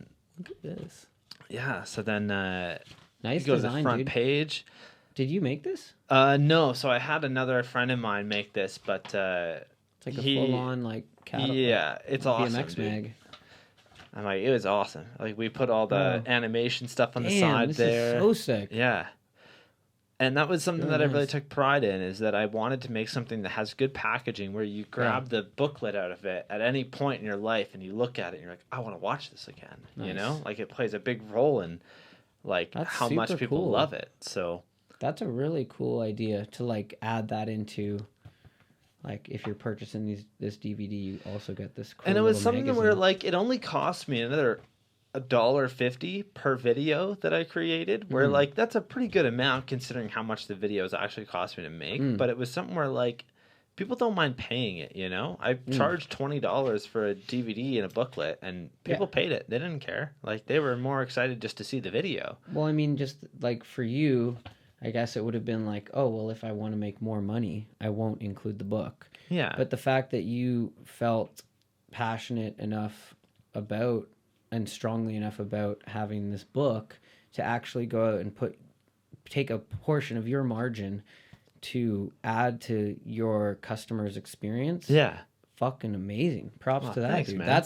That's what it's all about. Like, to me, like, you know, like that goes a long ways for people. Like, some people don't see it, but and some business people will be like, well, you're dumb for doing it because you could have made more money. But it's like, if you're To talking about me, it's longevity, yeah. To me, it's not about the money, Like, realistically, it's about, like, yeah, I made a little bit of money on it. Technically, I didn't make any money, though, because think about all the hours that I put into making this. Think about all the camera equipment that I bought. Think about all of the money that we spent going to these spots. Think about all the money that happened behind that. I lost a fuck ton of money by doing all this, but it's not important to me. It's important that I had those memories with my friends where I can look back at that video in 20 years and think, wow. and like, you're proud of it, exactly. and you're happy with it. Yeah. And you're not like, damn, I really wish I would have gotten those booklets, though, because that would have been a cool thing to add. You're like, I did it. I put a patch in. I really think that, the actual, like, production side of things is where I really stand out. I really try and make, well, thank you, man. I really try and have something that's a good product. Like, it's really important to me that it's a top quality. Me I guess. too. Yeah, and that was a big thing with the SpaceBrace. Was absolutely. Because, like, I think the original SpaceBrace, it's the kind of product that you don't appreciate until you try it on. It wasn't visually any cooler or better than other braces, but when you actually used it, you realized that it was better. It was more comfortable. It actually offered really good support, etc. But like visually, there's not like the selling features. So that's a really good point. But the logo is visually appealing. Oh, absolutely. So a good point to bring up here is that when you first released the SpaceBrace, I saw a lot of people really get behind it and really support it, which is awesome. But of course, like anything, there's always those few that aren't sure about it, or they might not have the best thoughts. And one of the things that I always heard from those people is that, it's a product that's basically been like, remarketed and put somewhere else. And I don't believe that, because if you look at the big market of like ankle braces and what most people would be using in that, like in their business model, is basically the same as ever. Yours actually featured the figure 8 strap that goes around the foot and then up, which plays a huge role. That's a huge other thing. But then on top of that, you have the support band that goes around it to keep everything together with the logo on it. And I think that right there plays a big part in why your company, SpaceBrace, is 10 steps above any other company. Thanks. Well, I think... the design has been done. Like, that's kind of part of what I was saying is like, it's not a new design by any means. It's more of a tried and true. It's instead of like here's something you've never seen before. Where like the 2.0 is more like the here's something you've never seen before. Although it's been done still. I'm not saying I'm the first one to do quick laces or the first one to do plastic inserts, but the braces are like designed like, the first one obviously is there's less design put into it. The new one I put over 2 years going back and forth with the manufacturer, and it's actually it can be a lot harder than I think people would assume to get a product made at a high quality. Like, the amount of manufacturers that I've gotten samples for an ankle brace, the same what was supposed to be the same sample, and how different all 20 manufacturers made it. It's incredible. Like the source, the fact that I have the source that I have, it's 1 in a million.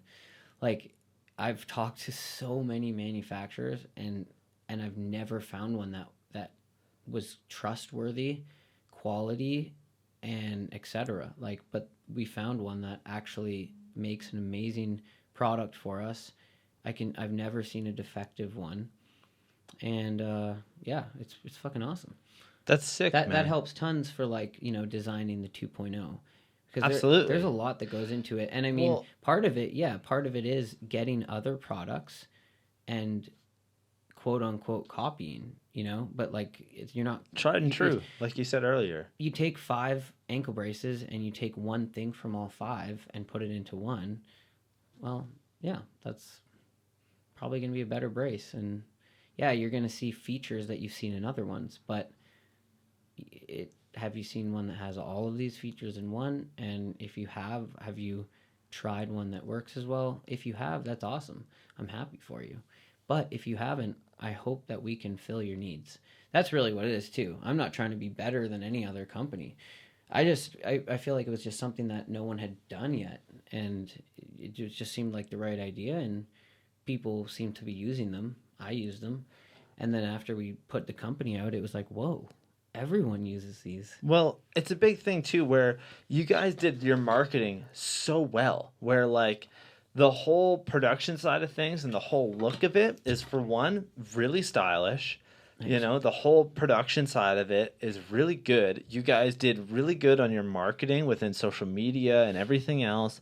And on top of that, it actually works. It's a product that is really good, and I trust it, you know? And even Chicho, when he came here, he had just broken his foot a couple days before that. Here's the thing. He was wearing the SpaceBrace, and he 100% confirmed that if he wasn't wearing that, he would be in a way worse situation. He even said on the podcast that like that SpaceBrace saved the longevity of his ankle, and that like realistically, if he wasn't wearing it, he'd be fucked for like so long. I mean, I guess that's really only what you could assume. We can't confirm that, but like I would think that that's true, because like, I mean, yeah, like I find they protect my ankles a ton. And like I think they really work. Like I haven't ridden without ankle braces in over 3 years, and I actually haven't had like one ankle injury since when I broke my ankle. Believe that, or actually I maybe like had like a light sprain like once or twice, but like my ankles have never been this healthy for this long, and I wear the braces every time I ride, and I think.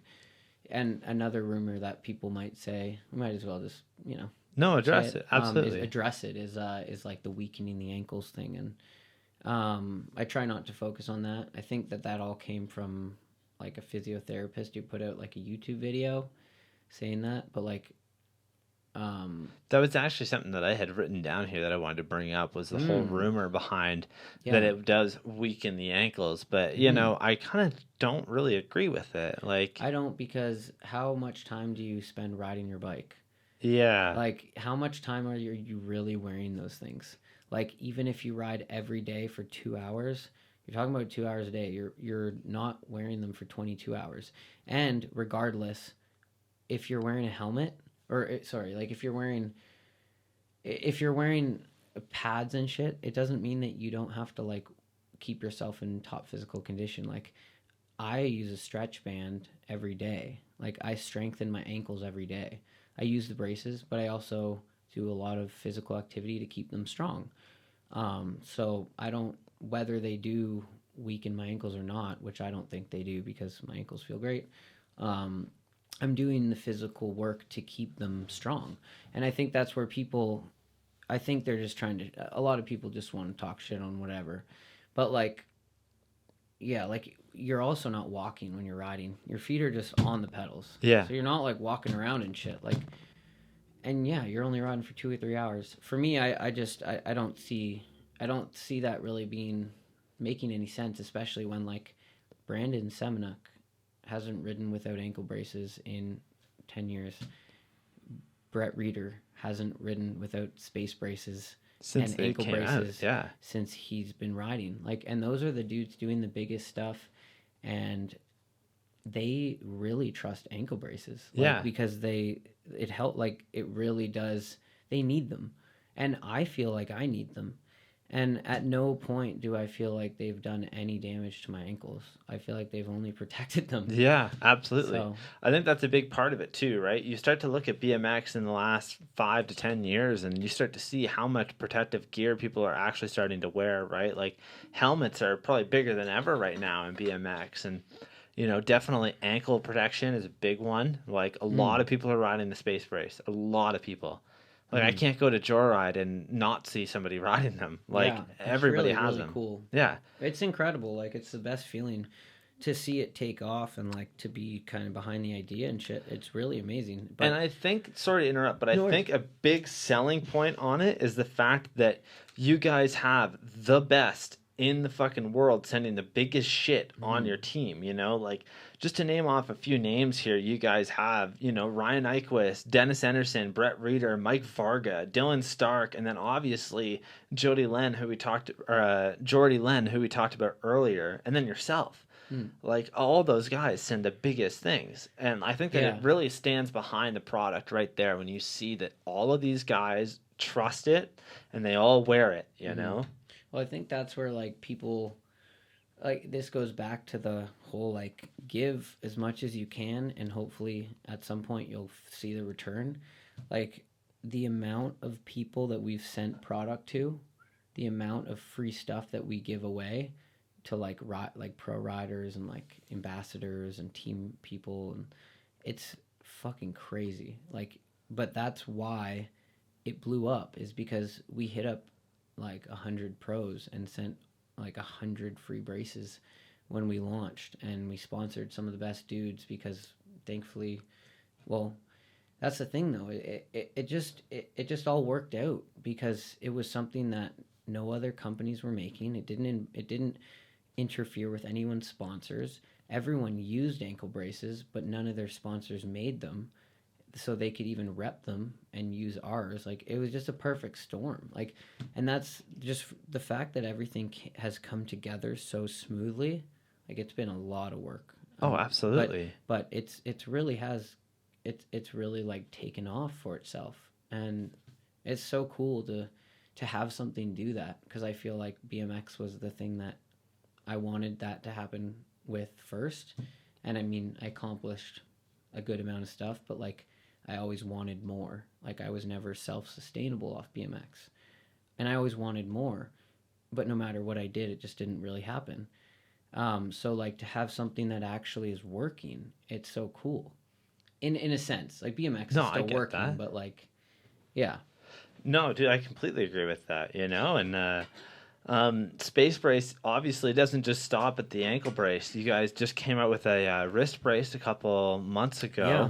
How well has that been going? Like, it's not bad. wrist is definitely another thing that I feel, my wrists are always messed up, like just from. You can try this one on. I This would is love a to wrist try brace. it, yeah, if that's okay. So the wrist brace has a super simple design.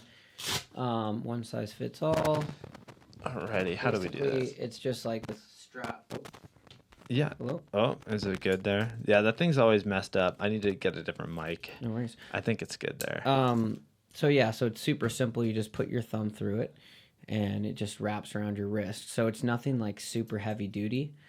But the perks of this brace in particular is that you can hold your handlebar without it getting Like that? like that, but then wrap it around the back first. Exactly. Like this, yeah. Yeah. And then you basically can put it as tight as you need it.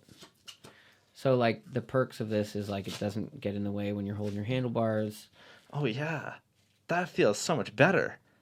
You know what I mean? It's pretty supportive. Like, you can tighten the fuck out of it. So yeah, it's that's like, really tight. And like, I can definitely feel that my wrist is like, it's got so much around it and it feels so much better, And even the thumb part there, it doesn't really bug me. But I can see myself grabbing a bar right now and be fine.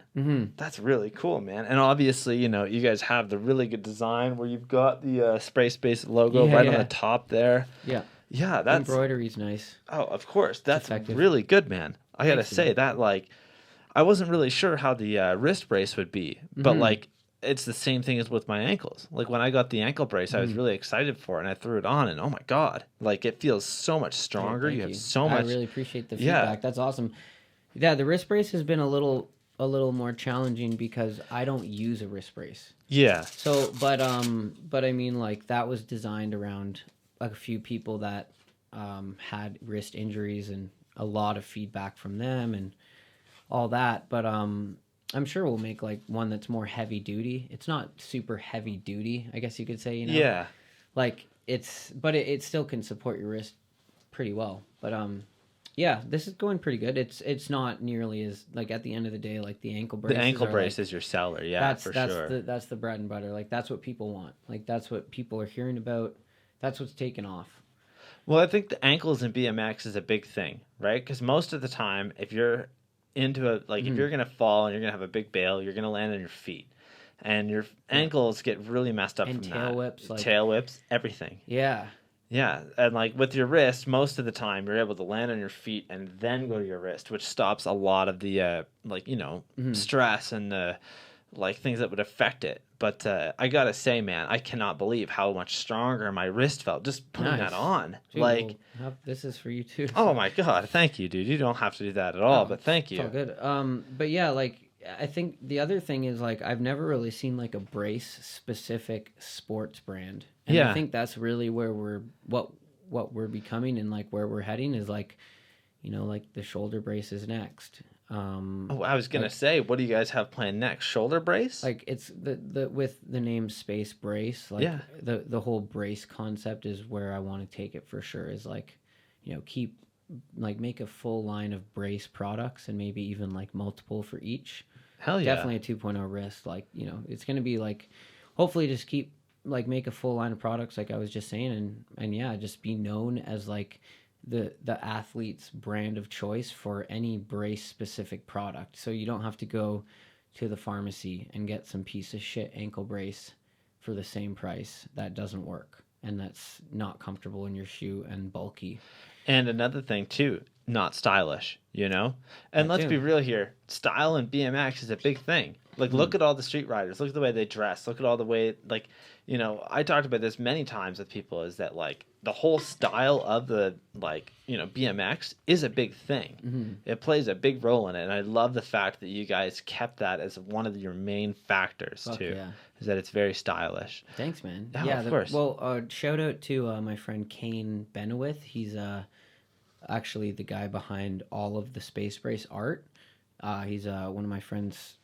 He's from South Africa, but we lived in California together. And he's a surfer / artist / just like nomad, just like a really interesting character. One of my best friends, and he's just an incredible artist. So he was the one that actually came up with the logo. I was like, yo, like I want to do Saturn, and we went back and forth, but he was really like the brains behind like all the stickers, all the SpaceBrace art. So that was a big part of the branding, was like having an artist with like an incredible skill that like, yeah. Oh, absolutely, man. That's awesome. So also we saw recently the release of the SpaceBrace V2, the ankle Yeah. brace. Did you bring any with you by chance? Yeah, I have one. I would love to see this. Yeah, so this is the 2.0. Do you have the V1 one with you as well? Yeah. So Okay, let's look at this. That's what I brought. So So I'll take the V1. so check it out. And let's take these apart and really look at this. So I ride the V1 right now. So just to go over a few of the changes before you even open it, Yeah. the logo Yeah, the logo's a much little bit smaller. smaller. on this one. Looks like that one's yeah. So we made the logo a lot smaller. And also this, so let's open it up, and this band comes off on this one. Oh, that's so cool. Which just is a little bit easier because you just have a little more control of like, what Yeah. you want to do with this. And I think over time, you know, something that I faced on mine is that the one side came out a little bit. It's still working, but it's not a big deal. Like you know? because it was sewn in, Yeah. it's tearing. It's out. tearing slowly. And I think that that's something that you guys definitely fixed by doing that, you Yeah. know? Yeah, so we'll open this up a little bit. So yeah, after opening just the straps, well, okay, so the cross straps, another difference is these pulls are a little Yeah. smoother. We added the white little touch on the strap. Nice. Yeah. Just a little detail.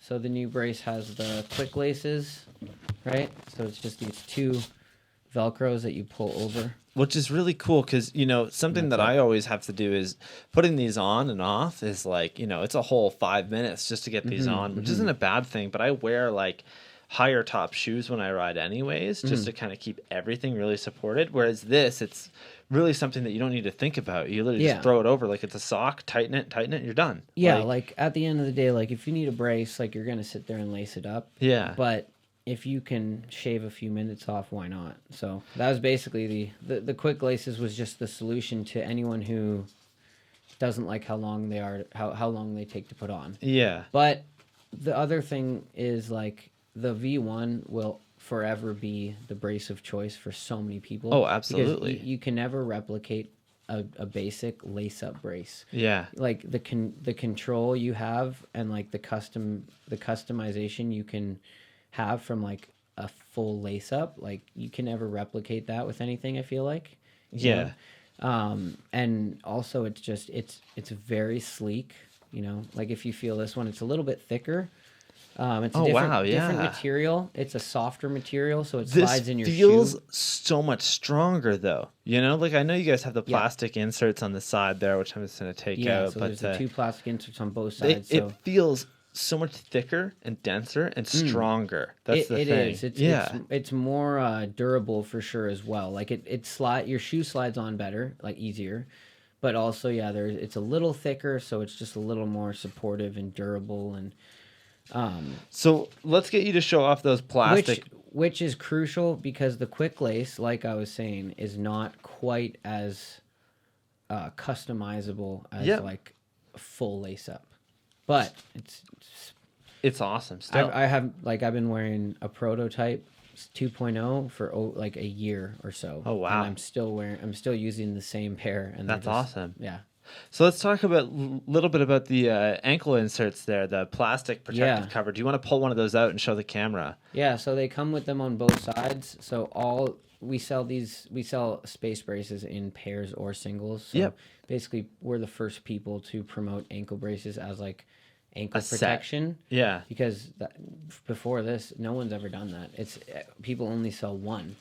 So that was another big thing like that we kind of came out with something innovative like that. And I mean, like you can get knee pads, you can get elbow pads, you can get wrist braces or wrist supports protection in pairs, but not ankle protection. So that was a big innovator for us. But so the new brace comes with these plastic inserts on both sides. So all the braces, so if you get a pair, you can wear either brace on your left or right. So, and that's also part of why both sides have plastic inserts. So you can, like, if you only want to use one of them. Yeah, you can. You can, and it can be, like, you can put it on either side. It's not like, this is the right brace. You know, it's like, this is left or right. You put it in either side. And I think a good point about doing that, too, is that no matter what, it's going to strengthen the side of your ankle and the other side, too. You know, having that extra little bit there, whether you think it does anything or not, I bet it does. Well, it certainly supports it. Yeah, exactly. And the plastic insert, I did a test with my dad, just like when I was designing this, and I was like, "You want to try this on?" So he like put it on, and then he had like a wrench, a metal wrench, and he was like, "Oh yeah," and he put the plastic insert. He's like, "Oh yeah, this is way more protective." I was like, "Is it really though?" And then so he took the wrench and then I put the brace on, and he's like, and he hit my ankle with the wrench on the plastic insert, and it was like, "Oh okay." He so was much hitting me better, pretty hard. Right? Yeah. And then like took it out, and then it was like it really hurt, and it was like, okay, like that's a perfect test to show that like it really does. It does something. Yeah. You know, like if you're hitting your crank arm really hard from a double tail whip or even a single tail whip, triple or a quad whip if you're Mike Spinner. That episode's out now. Go check that out. Get that little plug in there. It certainly does help, and I mean a lot of people do something, whether they wear an ankle brace or not. They're putting something on their fucking ankle. Yeah, I used to wear those Protect things that you would slip on that are like the ankle guards. They just have like a little thing over your ankle bones. They weren't really anything crazy. I used to wear those, and then I got the SpaceBrace, and even the SpaceBrace itself was way more protective than those. And that's like not with the plastic insert, you know? And then you get the ones with the plastic insert. And oh my God, like it's indestructible. Like, Yeah, it feels really nice to just the confidence that comes with like having your ankle like in a brace. To me, that just it gives me confidence. Like when it's not in a brace, like it feels so exposed. oh, Like your ankle absolutely. bone is such a there's like no meat there. Yeah. No, it's like all bone. And it's crazy too. Like I see, there's still like certain people I see who like they're every time they do a tail whip, they're just like hurting themselves. Yeah. But they still don't put anything on their ankle, and they're just taking the beating. It's interesting, eh? Like you don't need to anymore. And I'm just Come on, like- guys. It's 2020. Yeah, I'm just like, man, like I'm not gonna do that. Like whether it looks cool, because I can like to just wear socks. Then that's actually another thing is like the SpaceBrace doesn't, like you were saying, it's not supposed to look shitty. You're not supposed to it's not, you can wear it and it doesn't look like you're wearing a bunch of pads and like taking away from your style. You can still look stylish and fashionable with the brace on, which is pretty important for BMXers and Oh, absolutely. a lot of people. I've always wondered if, like, what it will do if you're a skater. You know, I have a couple friends that are skaters that have done some big drops, and you know their ankles are pretty fucked up. And like, I bet you that it wouldn't be that bad. I think the only problem is that if you're a skater, you use your ankles to flick the board, right? So like, I don't know if that would interfere with it, but I gotta say, man, most of the time when I wear mine, it doesn't bother me. It doesn't interfere with it. This goes right back into the fashion thing. They're not. A lot of them Don't need probably it for would one. like to put something on their ankle, but they want to keep it looking good. Yeah. There's a guy that I ride with at Richmond Green almost every day. He's my good buddy, and he's a skater, and he uses 2 ankle braces no matter what when he skates. That's awesome. Always. And he, you know, he's an advocate for braces, and he always is like, yeah, and he's really good at skating and super cool guy. And like, just to see someone like that, he's like, yeah, it's weird. Like a lot of skateboarders I feel like could use them, but they just like don't want to try them. Well, a big thing with skateboarding too, not to interrupt, but no. protection in skateboarding isn't seen as a good thing. No. You know, how often do you see a skater with a helmet on? Never. It's not cool. Yeah, it's not cool. And like, you know, so ankle braces is the next thing. Elbow pads, unless you're riding a fucking vert ramp, none of that stuff is seen as something that you need, you know? Yeah. Whereas with BMX riding, you know how many fucking dudes I've seen that wear the SpaceBrace but not a helmet? So many. So many. And that's like, you know, it's all their own personal choice, but, you know, I think helmets are a big thing. Obviously, you know, I've rode without a helmet a gazillion times. You've rode without a helmet. I'm not saying it's a bad thing. It's all personal choice, but at least with the ankle brace, you can just throw it on. It's really slick, and you know, it doesn't look weird or anything. Because that's a big thing for people. Yeah, it's like my ritual is just ankle braces. Like I don't really wear any pads, but I wear ankle braces every time. That's like the one thing that I'll wear. It's that's what's so strange is like, for me personally, that's the thing that is at the most risk on my body probably. It's the thing that I hit the most. But it's the thing that like no one was ever doing no one was addressing the issue really, except do you remember those 661 braces like 10 years ago? I think so. There was an ankle brace that a mountain bike company made like 10 years ago, and it didn't have any straps. It didn't have any support or the cuff on the top, the elastic cuff. Yeah. But it blew up. They had like a little plastic piece for the ankle bone that really just dug into your your ankle. But like at the time it was like it was like, whoa, like someone made like an ankle. Everyone had this brace too, but it was garbage. And they were like the only bike company to make an ankle brace, and everyone had one and just disappeared. Well, it is one of those things too, especially as somebody so passionate about BMX and, you know, obviously protecting your like joints and whatnot. It's frustrating to see somebody put such a half-ass fucking job into it and make it, right? Like, you know, for you as somebody that like you work so hard when it comes to SpaceBrace. You guys have the best team. You guys have some of the best riders in the world riding it. You guys are very like, you know, you guys are really true about your product, and you guys stand behind it no matter what. And you guys actually offer a warranty with it too for like almost a year. Yeah. And like that's unheard of when it comes to protective gear, you know? Like, that was kind of like something at first that we did, and now it's kind of like we don't write that down anywhere. But like, if Well, because you don't need to. The product is tried and true.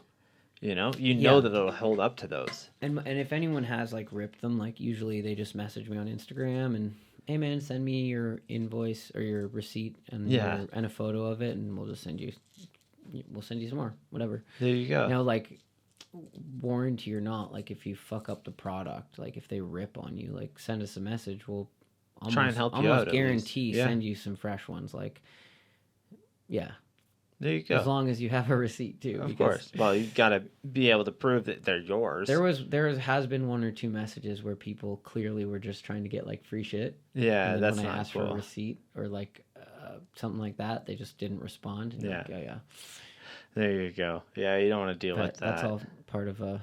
It's your all brand. business. That's not even just about SpaceBrace. That's literally all businesses. You Mhm. know, how many people come into my fucking store that I work at and try and return things without a receipt? Like, well, you don't have a tag, you don't have a receipt, you have no proof that you even bought it Yeah. here. Why do you expect us to give you cash for it?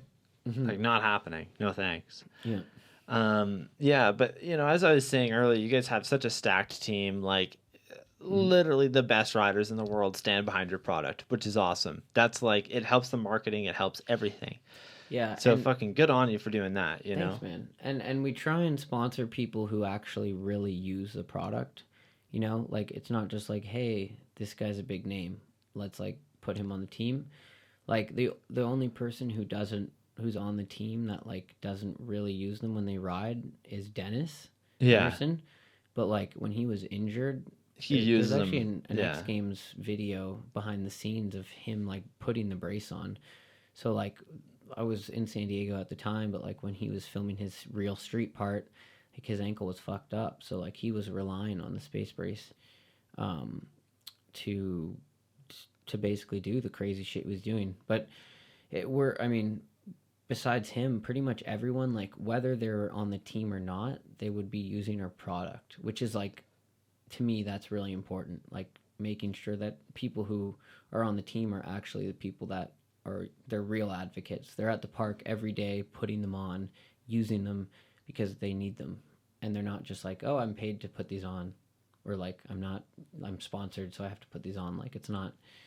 It's really organic. That's a good point, though. You know? So like when people send me messages, even if they're big names, and they're like, yo man, like you want, like I would love to ride for the team or be sponsored. The amount of sponsor emails is ridiculous. But Oh, absolutely. like, if it's someone that you really are considering, it's like, okay, well, we'll send you some product and we'll see what you think of it. Yeah. And then we'll go from there. Because it's not like, oh, sick, like Garrett Reynolds wants to use space braces, so let's get him on the team. It's like, well, if you like them, maybe we'll just see what happens. That's a really good point. You don't want to leave a shitty impression, especially on somebody that's so big, you know? Like, to really take your time and say, hey, look it. Sure, you want to ride for us, but we want to make sure that we can stand behind our product and that you can agree with it, that it's a good thing, rather than just trying to get a paycheck, you know? Yeah. That's awesome. Or just get free product. Just free whatever it product, is. whatever it is, yeah. Which, multiple messages every day trying to get free Oh, product. absolutely. Dude, I'm good friends with Anthony from Harvester Bikes, and Oh. like I see all the messages. He Yeah. sends me all of them. Like, I bet he gets Oh my probably God. more than almost anyone. yeah, it's ridiculous. Yeah. Don't try and get free product, kids. If you guys like BMX, fucking support it, you know? There's a reason why Mike's here today. It's because he loves BMX and that he's willing to support it. He came here to my podcast, not because he's making any money. Maybe he got 2 Mill Street Organics out of this, but that's not a big deal. You! It's because he loves BMX, you know? Yeah, man. Hell yeah. It's fun, and I mean, yeah, I'm glad I came. But yeah, like who do you think paid for Brock Rayford's check at the street contest? Customers. Yeah. Like that's a shout out to them, you know, like because, and I mean also we decided to put that money to like a prize. Like, yeah, we really are trying to do cool shit. Like we really are trying to give back. Like, you know, we're like that contest is just the freshest example of like somewhere where we put thousands and thousands of dollars Hell yeah. just to like pay some dudes to come to kill it. And you know that yeah, that shit goes a long ways, I feel like, because just like having that event, like it's really good for the community. Whether we see the direct return or not, which we won't, it went down in history. Like we did it, everyone had a great time. It was so fun, which is like the most important thing. And like, yeah, it was awesome. Yeah, that event was crazy, man. And it was huge. And SpaceBrace was a big reason, like probably the main reason why it happened. Oh, absolutely. And that's what's important. Like, yeah. Yeah, you guys are willing to do those events. You know, you don't have to, but you do them because you care and because BMX is actually something that means a lot to you guys, you know? And something to mention too is that you guys don't just sponsor BMX riders. You sponsor some of the best mountain bike riders in the world, Brett Reeder. You know, you've got some other crazy guys, some motocross guys. And there's one that I thought was really interesting. I think you already know who I'm talking about. The unicycle guy. I thought you were going to say the wakeboard. There is a wakeboard guy as well. Rusty Malinowski is one of the best wakeboarders in the world too, and he hit me up and he tried the product and he got hit by a car and like fucked his ankle up by like some freak accident, but like he needs a brace for life, I think, because of his injury. And he loved our product and like wanted to like work with us, so he's a really cool guy, and it just happened organically from him really needing the product. So same thing. But yeah, Mimo Seidler, that's the kid. He's a unicyclist. Fucking amazing, dude. It blows my mind. I'm like, how the hell do you do any of this stuff? It's unreal. Like, I don't watch any unicycler. Like, I don't like go out of my way to put a video on, but when he posts a clip, oh my God. I'll watch it. I watch it probably more. Like I've watched his clips like 20 plus times over, just because it's like, damn, like this guy really is like doing cool shit. Like it's street, it's grinds. Like he's he doesn't the fuck real around. deal, man. Yeah, man, he is unreal. And he's like the just real deal. Yeah. It's cool to have somebody like that like is so out there that like for the most part anybody can watch it and be like, whoa, what the fuck? Like, you know, that's awesome. Yeah, totally. And you don't see that as often, where like it's something you haven't really seen before that blows you away. And it's crazy. The first time I posted his clip, like a clip of him on the Instagram, we had like 3 or 4 messages from unicyclists trying to get sponsored and etc. And I was like, damn, like this is a real scene. Like people are absolutely really, this is a big thing. That's crazy, man.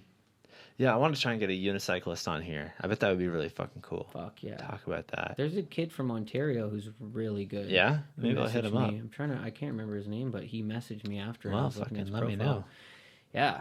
That'd be awesome. It was like amazing too. Like I was like, damn, this kid's like pretty good, eh? Yeah. That's awesome. Yeah. All right, so let's jump into some fan questions here, and then I just have one question after that. So if you guys are interested in asking Mike a question, now's the time. Go into my Instagram bio. There's a contact button. Hit call on that, and you can ask a question. I'll throw the number up on screen in a minute as well.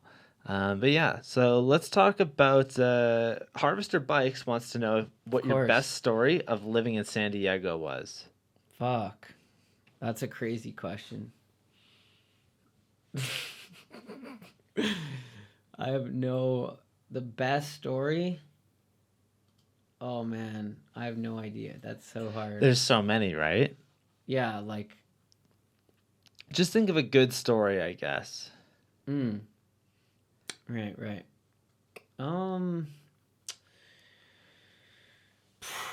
Man. Do you want to grab that Coca-Cola that was in there for me? You see that there? Yeah, I'll grab that thing. Yeah, and I don't know if you noticed this, but this is a wooden dick. That was like the first thing I saw. Yeah, I've been waiting to like hold that up and been like, oh, what's up with this? There you go. Pretty awesome. It's a bottle opener. One of your buddies carved that or what? No, I got this at work. It's a Christmas carving. gift. I know, right? I'm like, I don't know how the hell I got that. Hold my dick. It's ridiculous, eh? It's ridiculous. Here, I'll put like it right down here. A legitimate, like, that's legit. Nice carve. Yep, holding someone else's dick right now. There you go. Oh, man. Just stories of San Diego, fuck. If you don't have any, that's okay. I mean, there's definitely some, but fuck, I don't even know, like, what to say about it. I guess, like, one cool thing would be just like the house that I lived in when I like first moved there. I lived there for like 4 years or something in this one house, and it was like right beside San Diego State University, which is like known as like one of the biggest party schools like in, I think, America. Like it's one of the big party schools. Right. So like I lived in like a college house like right beside the campus. So like that was pretty crazy. And then like the second year, Tyler Fernangle, when he moved to San Diego, he moved in with me. So then it was like him and I living in this house, and like there with like 3 roommates that were just like college students, and like yeah, it was pretty wild. Like we had this huge backyard for some reason, and like I built dirt jumps, and like we just did all sorts of crazy shit at this house, like couches on the roof, and it was just like, just thinking back, like we were just like young and just like wild and like free kind of thing, and just like we were just, yeah, it was just like a cool time in your life. It's kind of like the college years when you're just like partying and just, yeah, it was sweet. Hell yeah, man. That's really cool, you know? I think a lot of us that ride BMX, we really want to go back to the days of just being fucking idiot kids, just putting a couch on the roof, having fun, you know? Doing that kind of stuff. Yeah, It's kind of like a big part of what we do, I think. for sure. Hell yeah. Yeah, it was good times. San Diego's a great place. I wish I had more like specific stories for Anthony. No, that's all good. But yeah, and he was just there actually. So I'm yeah, he's been all over the place stoked recently. to catch up with you on your trip. We'll probably catch a story or two in person. Hell yeah, man. Anthony's sick. I love Ant. Yeah, he's the man. Yeah. So I think we'll end it off with my last question here. Sweet. What advice do you have for kids that are up and coming, or kids that are just really into bikes, man? Well, just, I don't know. What do you want out of it? I guess is like the question. Ask yourself, what do you really want out of this? I'm sure a lot of them are saying to become a pro. But at the end of the day, like I've said this, I think I said this on Dennis's podcast, but yeah, like it's really just about really loving what you do. And, you know, like when these kids hit 21, are they still going to ride? Are they still going to go out and like film street and like make a cool project? Or are they like, kind of into my car more now, and like I have a 9 to 5, so like I don't really ride that much. You know, like that happens to most kids, which is totally understandable. Yeah, there's not really that much of like a path. There's not really much paved road in BMX to make a name for yourself or to do anything with it. And that definitely sucks. But it's also a beautiful thing because it keeps it being what it really is about. But it sucks when kids are like, yeah, man, like all I want to do is be pro and I want to do all this stuff. And it's like, there is a path for you to go to, but like the destination, you'll never get to a destination that you're picturing. You know what I mean? Like these kids, like if kids think that like, okay, like once I get sponsored by like a bike company, then like that's my job for like 10, 20 years and that's it. Like I'm chilling. It's like, no. Like, no, not at all. By the time you get to like being paid from a bike company, you're like, damn, like I need more money and like I need to, I don't know, like there's just, it's not, like I wish I could tell them like, be a pro, kids, like it's gonna be it's the good life. But like it's just something like if you really love doing it, you just keep doing it. Yeah, absolutely. And I think for me, it's just, I still enjoy it. So that's why I'm still doing it. Regardless of like what I have from it or anything like that. I must enjoy it because I invest so much of my energy and time into it. And I mean, my jobs are all based around BMX. My life is basically based around my bike, and I'm not sick of it yet. So that's a good sign. That's a good point, dude. That's really good. But, you know, but yeah, as far as kids, like I really would, and I put this in a story post a couple days ago, about just like getting out and working on a real project. Like make a video you're proud of. Like like to be like, oh, I got this sick clip, and like I got this sick clip, but I'm gonna hold on to this shit and for 6 months or a year, and I'm gonna put this into like a big video that I'm proud of the whole thing, instead of like, let's put it on Instagram and I'll get like a bunch of views and hype, and like that'll feel good Yeah, momentarily. there's a big thing behind like waiting, you know, and that was a big thing to try and convince the crew that I worked with is like what's so important about waiting and getting that credit afterwards rather than getting it, you know, as it comes, I guess. Like, you know, there was a lot of clips in Space Goats that were really big. You know, a lot of them were unbelievable. Like pros would be like, "Oh my god." Like, you know, and I think that was a big thing was just convincing my guys like don't be posting this shit. Like if you post it, I can't post it in the video. And that was a big thing. Like a lot of the people were like, "Well, I can't fucking post it then. Like I want it to be in this video. I filmed it for the video. I can't post it until it comes out." So and that's why a lot of pros too, they're working on like 5 projects at once. Oh, because absolutely. then one comes out, and then 2 months later or a month later another one comes out, and then a month or two later another one. So it's like they balance it out so they have content coming out, but like yeah, like good videos take a long time. So but like that's like if you want to make an impression on like the like professional BMX community, like the inner circle, people who are like sponsored by companies and like getting paid to ride, and like they're the tight knit small inner circle of the BMX industry who actually make money from it. Those are the people that if you want to make an impression on them, you have to put out a sick street video of you just doing you. And you know what I mean? Like that's what really makes an I get that. impression. Yeah. Like, I mean, that's what got me on Haro, really. Oh, for Like, sure. I think also like, you know, when I was hanging out with Dennis, like before I was on Haro, like I was super quiet, and I think he liked that because I wasn't like saying a bunch of dumb shit. You know, like I probably still was, but like, you know, like if you're a nice kid, like that's good enough. Like it's the riding. That's what we want. That's what people really want out of a pro rider is like the riding. Like, you know what I mean? Like they like the person too, but like yeah, BMX is really cool too. Like they really appreciate humble minds. It's such a cool industry. Like the fact that it's so picky is awesome because it, you know, like when someone has the whole package, they stand out. Well, yeah, dude. Look at some of the top pros in the world. They're some of the most interesting people. You know, like I was saying before the podcast started. Like Escamillo was on here. That fucking guy created the crooked grind. He did all this crazy shit, but then on top of that, he's a fucking stuntman in all these Marvel movies, all these DC comic movies. He does all this other crazy, ridiculous shit. But before any of that, he's a BMX rider, you know? And he said that, like, at heart, he's a BMX rider. And that's, like, what gave him everything. And I think that's cool that, like, BMX really, we try and support the coolest guys that have the best dreams and ambitions in front of them, you know? Yeah. So. And yeah, like pure. Like Lewis Mills, Johnny Rakes, they're pure individuals, and people just know that. They just not only by watching their videos, but the presence. Like they're so not into themselves. They're so just humble and like just like obsessed with just this like actually being like riding. They're so obsessed with it that they're just like, I can't wait to ride.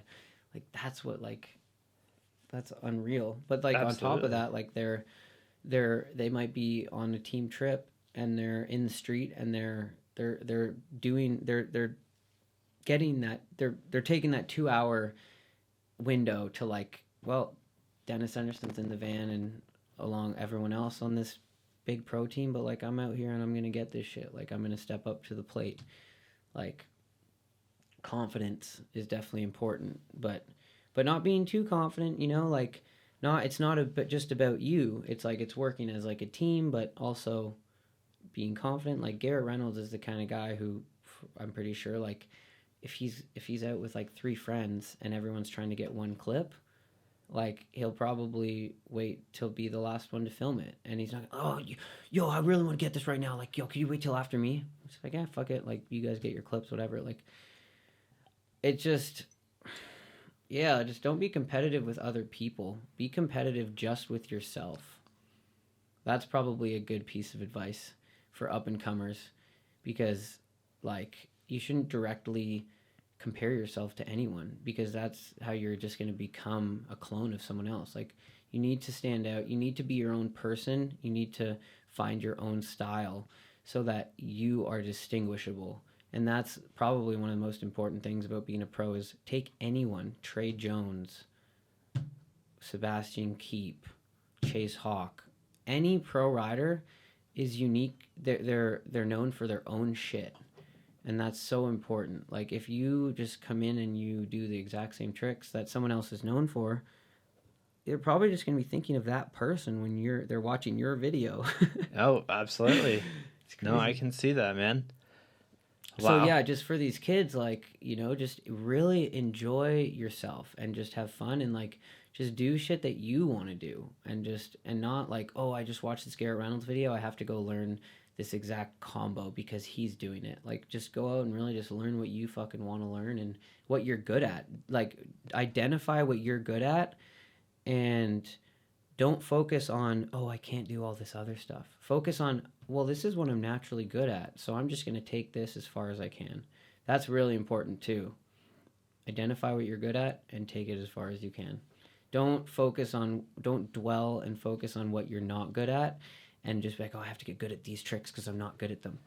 Sometimes, and maybe you don't even enjoy trying to get good at those tricks. Just do what you like, do what you're naturally good at, enjoy it, fucking take it as far as you can go. Dude, I wow. don't fucking know. Those were some really good points, you know? And I think a lot of people are really going to hear that and take it to heart and understand what you're saying. And I love that, you know? I hope so. Absolutely. Thanks, man. I have no idea what I just said, but I think it was great, you know? That whole rant was awesome. Thank you for that. So, heavy rants. Heavy rants. Yeah. Mike, this has been incredible. It has. Thank you so much for coming on. 1 sec. Let's see how long we're at. We are at 3 hours and 25 minutes. Wow. And I'm just looking at the time here. You said you needed to leave at 2, right? I didn't need to. I was just hoping to. 3:30 in the afternoon. We got it done. We got it done, and it was a great time. Hell yeah. And time flew, so that's how you know it was fun. Of course. Well, Mike, I got to say, you're more than welcome to come back here anytime. The next time that you release anything with SpaceBrace, please let me know. I would love to sit down and talk with you about this. When we release the Dennis Anderson signature knee pads. Yeah. Which is one of the next products. That's coming awesome. Out, then maybe. I was gonna ask, what do you guys got going? Knee pads is next. Yes. Have you guys thought about doing knee braces? That's something I always hear from people. Definitely. Yeah. Knee braces are something really difficult because at the moment it's really something that is, you know, true to one person. Like each knee is different, obviously. Each wrist and ankle is different, but for the most part, you guys are able to cover it, which is nice. Yeah, like I know there's a company that does custom knee braces, like to fit you properly, but I do want to make a knee brace at some point, but that is a huge thing to cover. Yeah. So like I haven't even started because like I was saying, like I want it to be brace, but Dennis really needs a specific knee pad, and he uses like an off-brand that's not a biking company, and there's no company that makes knee pads like what he wants to wear. So the idea is just to make a knee pad exactly what he actually wears, and that's going to be the pad. So, and then maybe we'll definitely work on the knee brace eventually, but that's a huge one. That's a big, you know, thing to try and do. So, you know, I wish you the best of luck, and thank you. I can't wait to pick up some of these knee pads. Definitely. You know? Well, thanks for having me. Of course, Had man. a great time. Thank you so much for coming on. Yeah. On Tuesday, guys, we have Beatrice coming in for, you know, to talk about women and BMX and Bloom BMX and what they do. Mike, this has been awesome. Thank you so much. Great times. We'll see you guys on Tuesday. Thanks, and peace out. See you guys next time.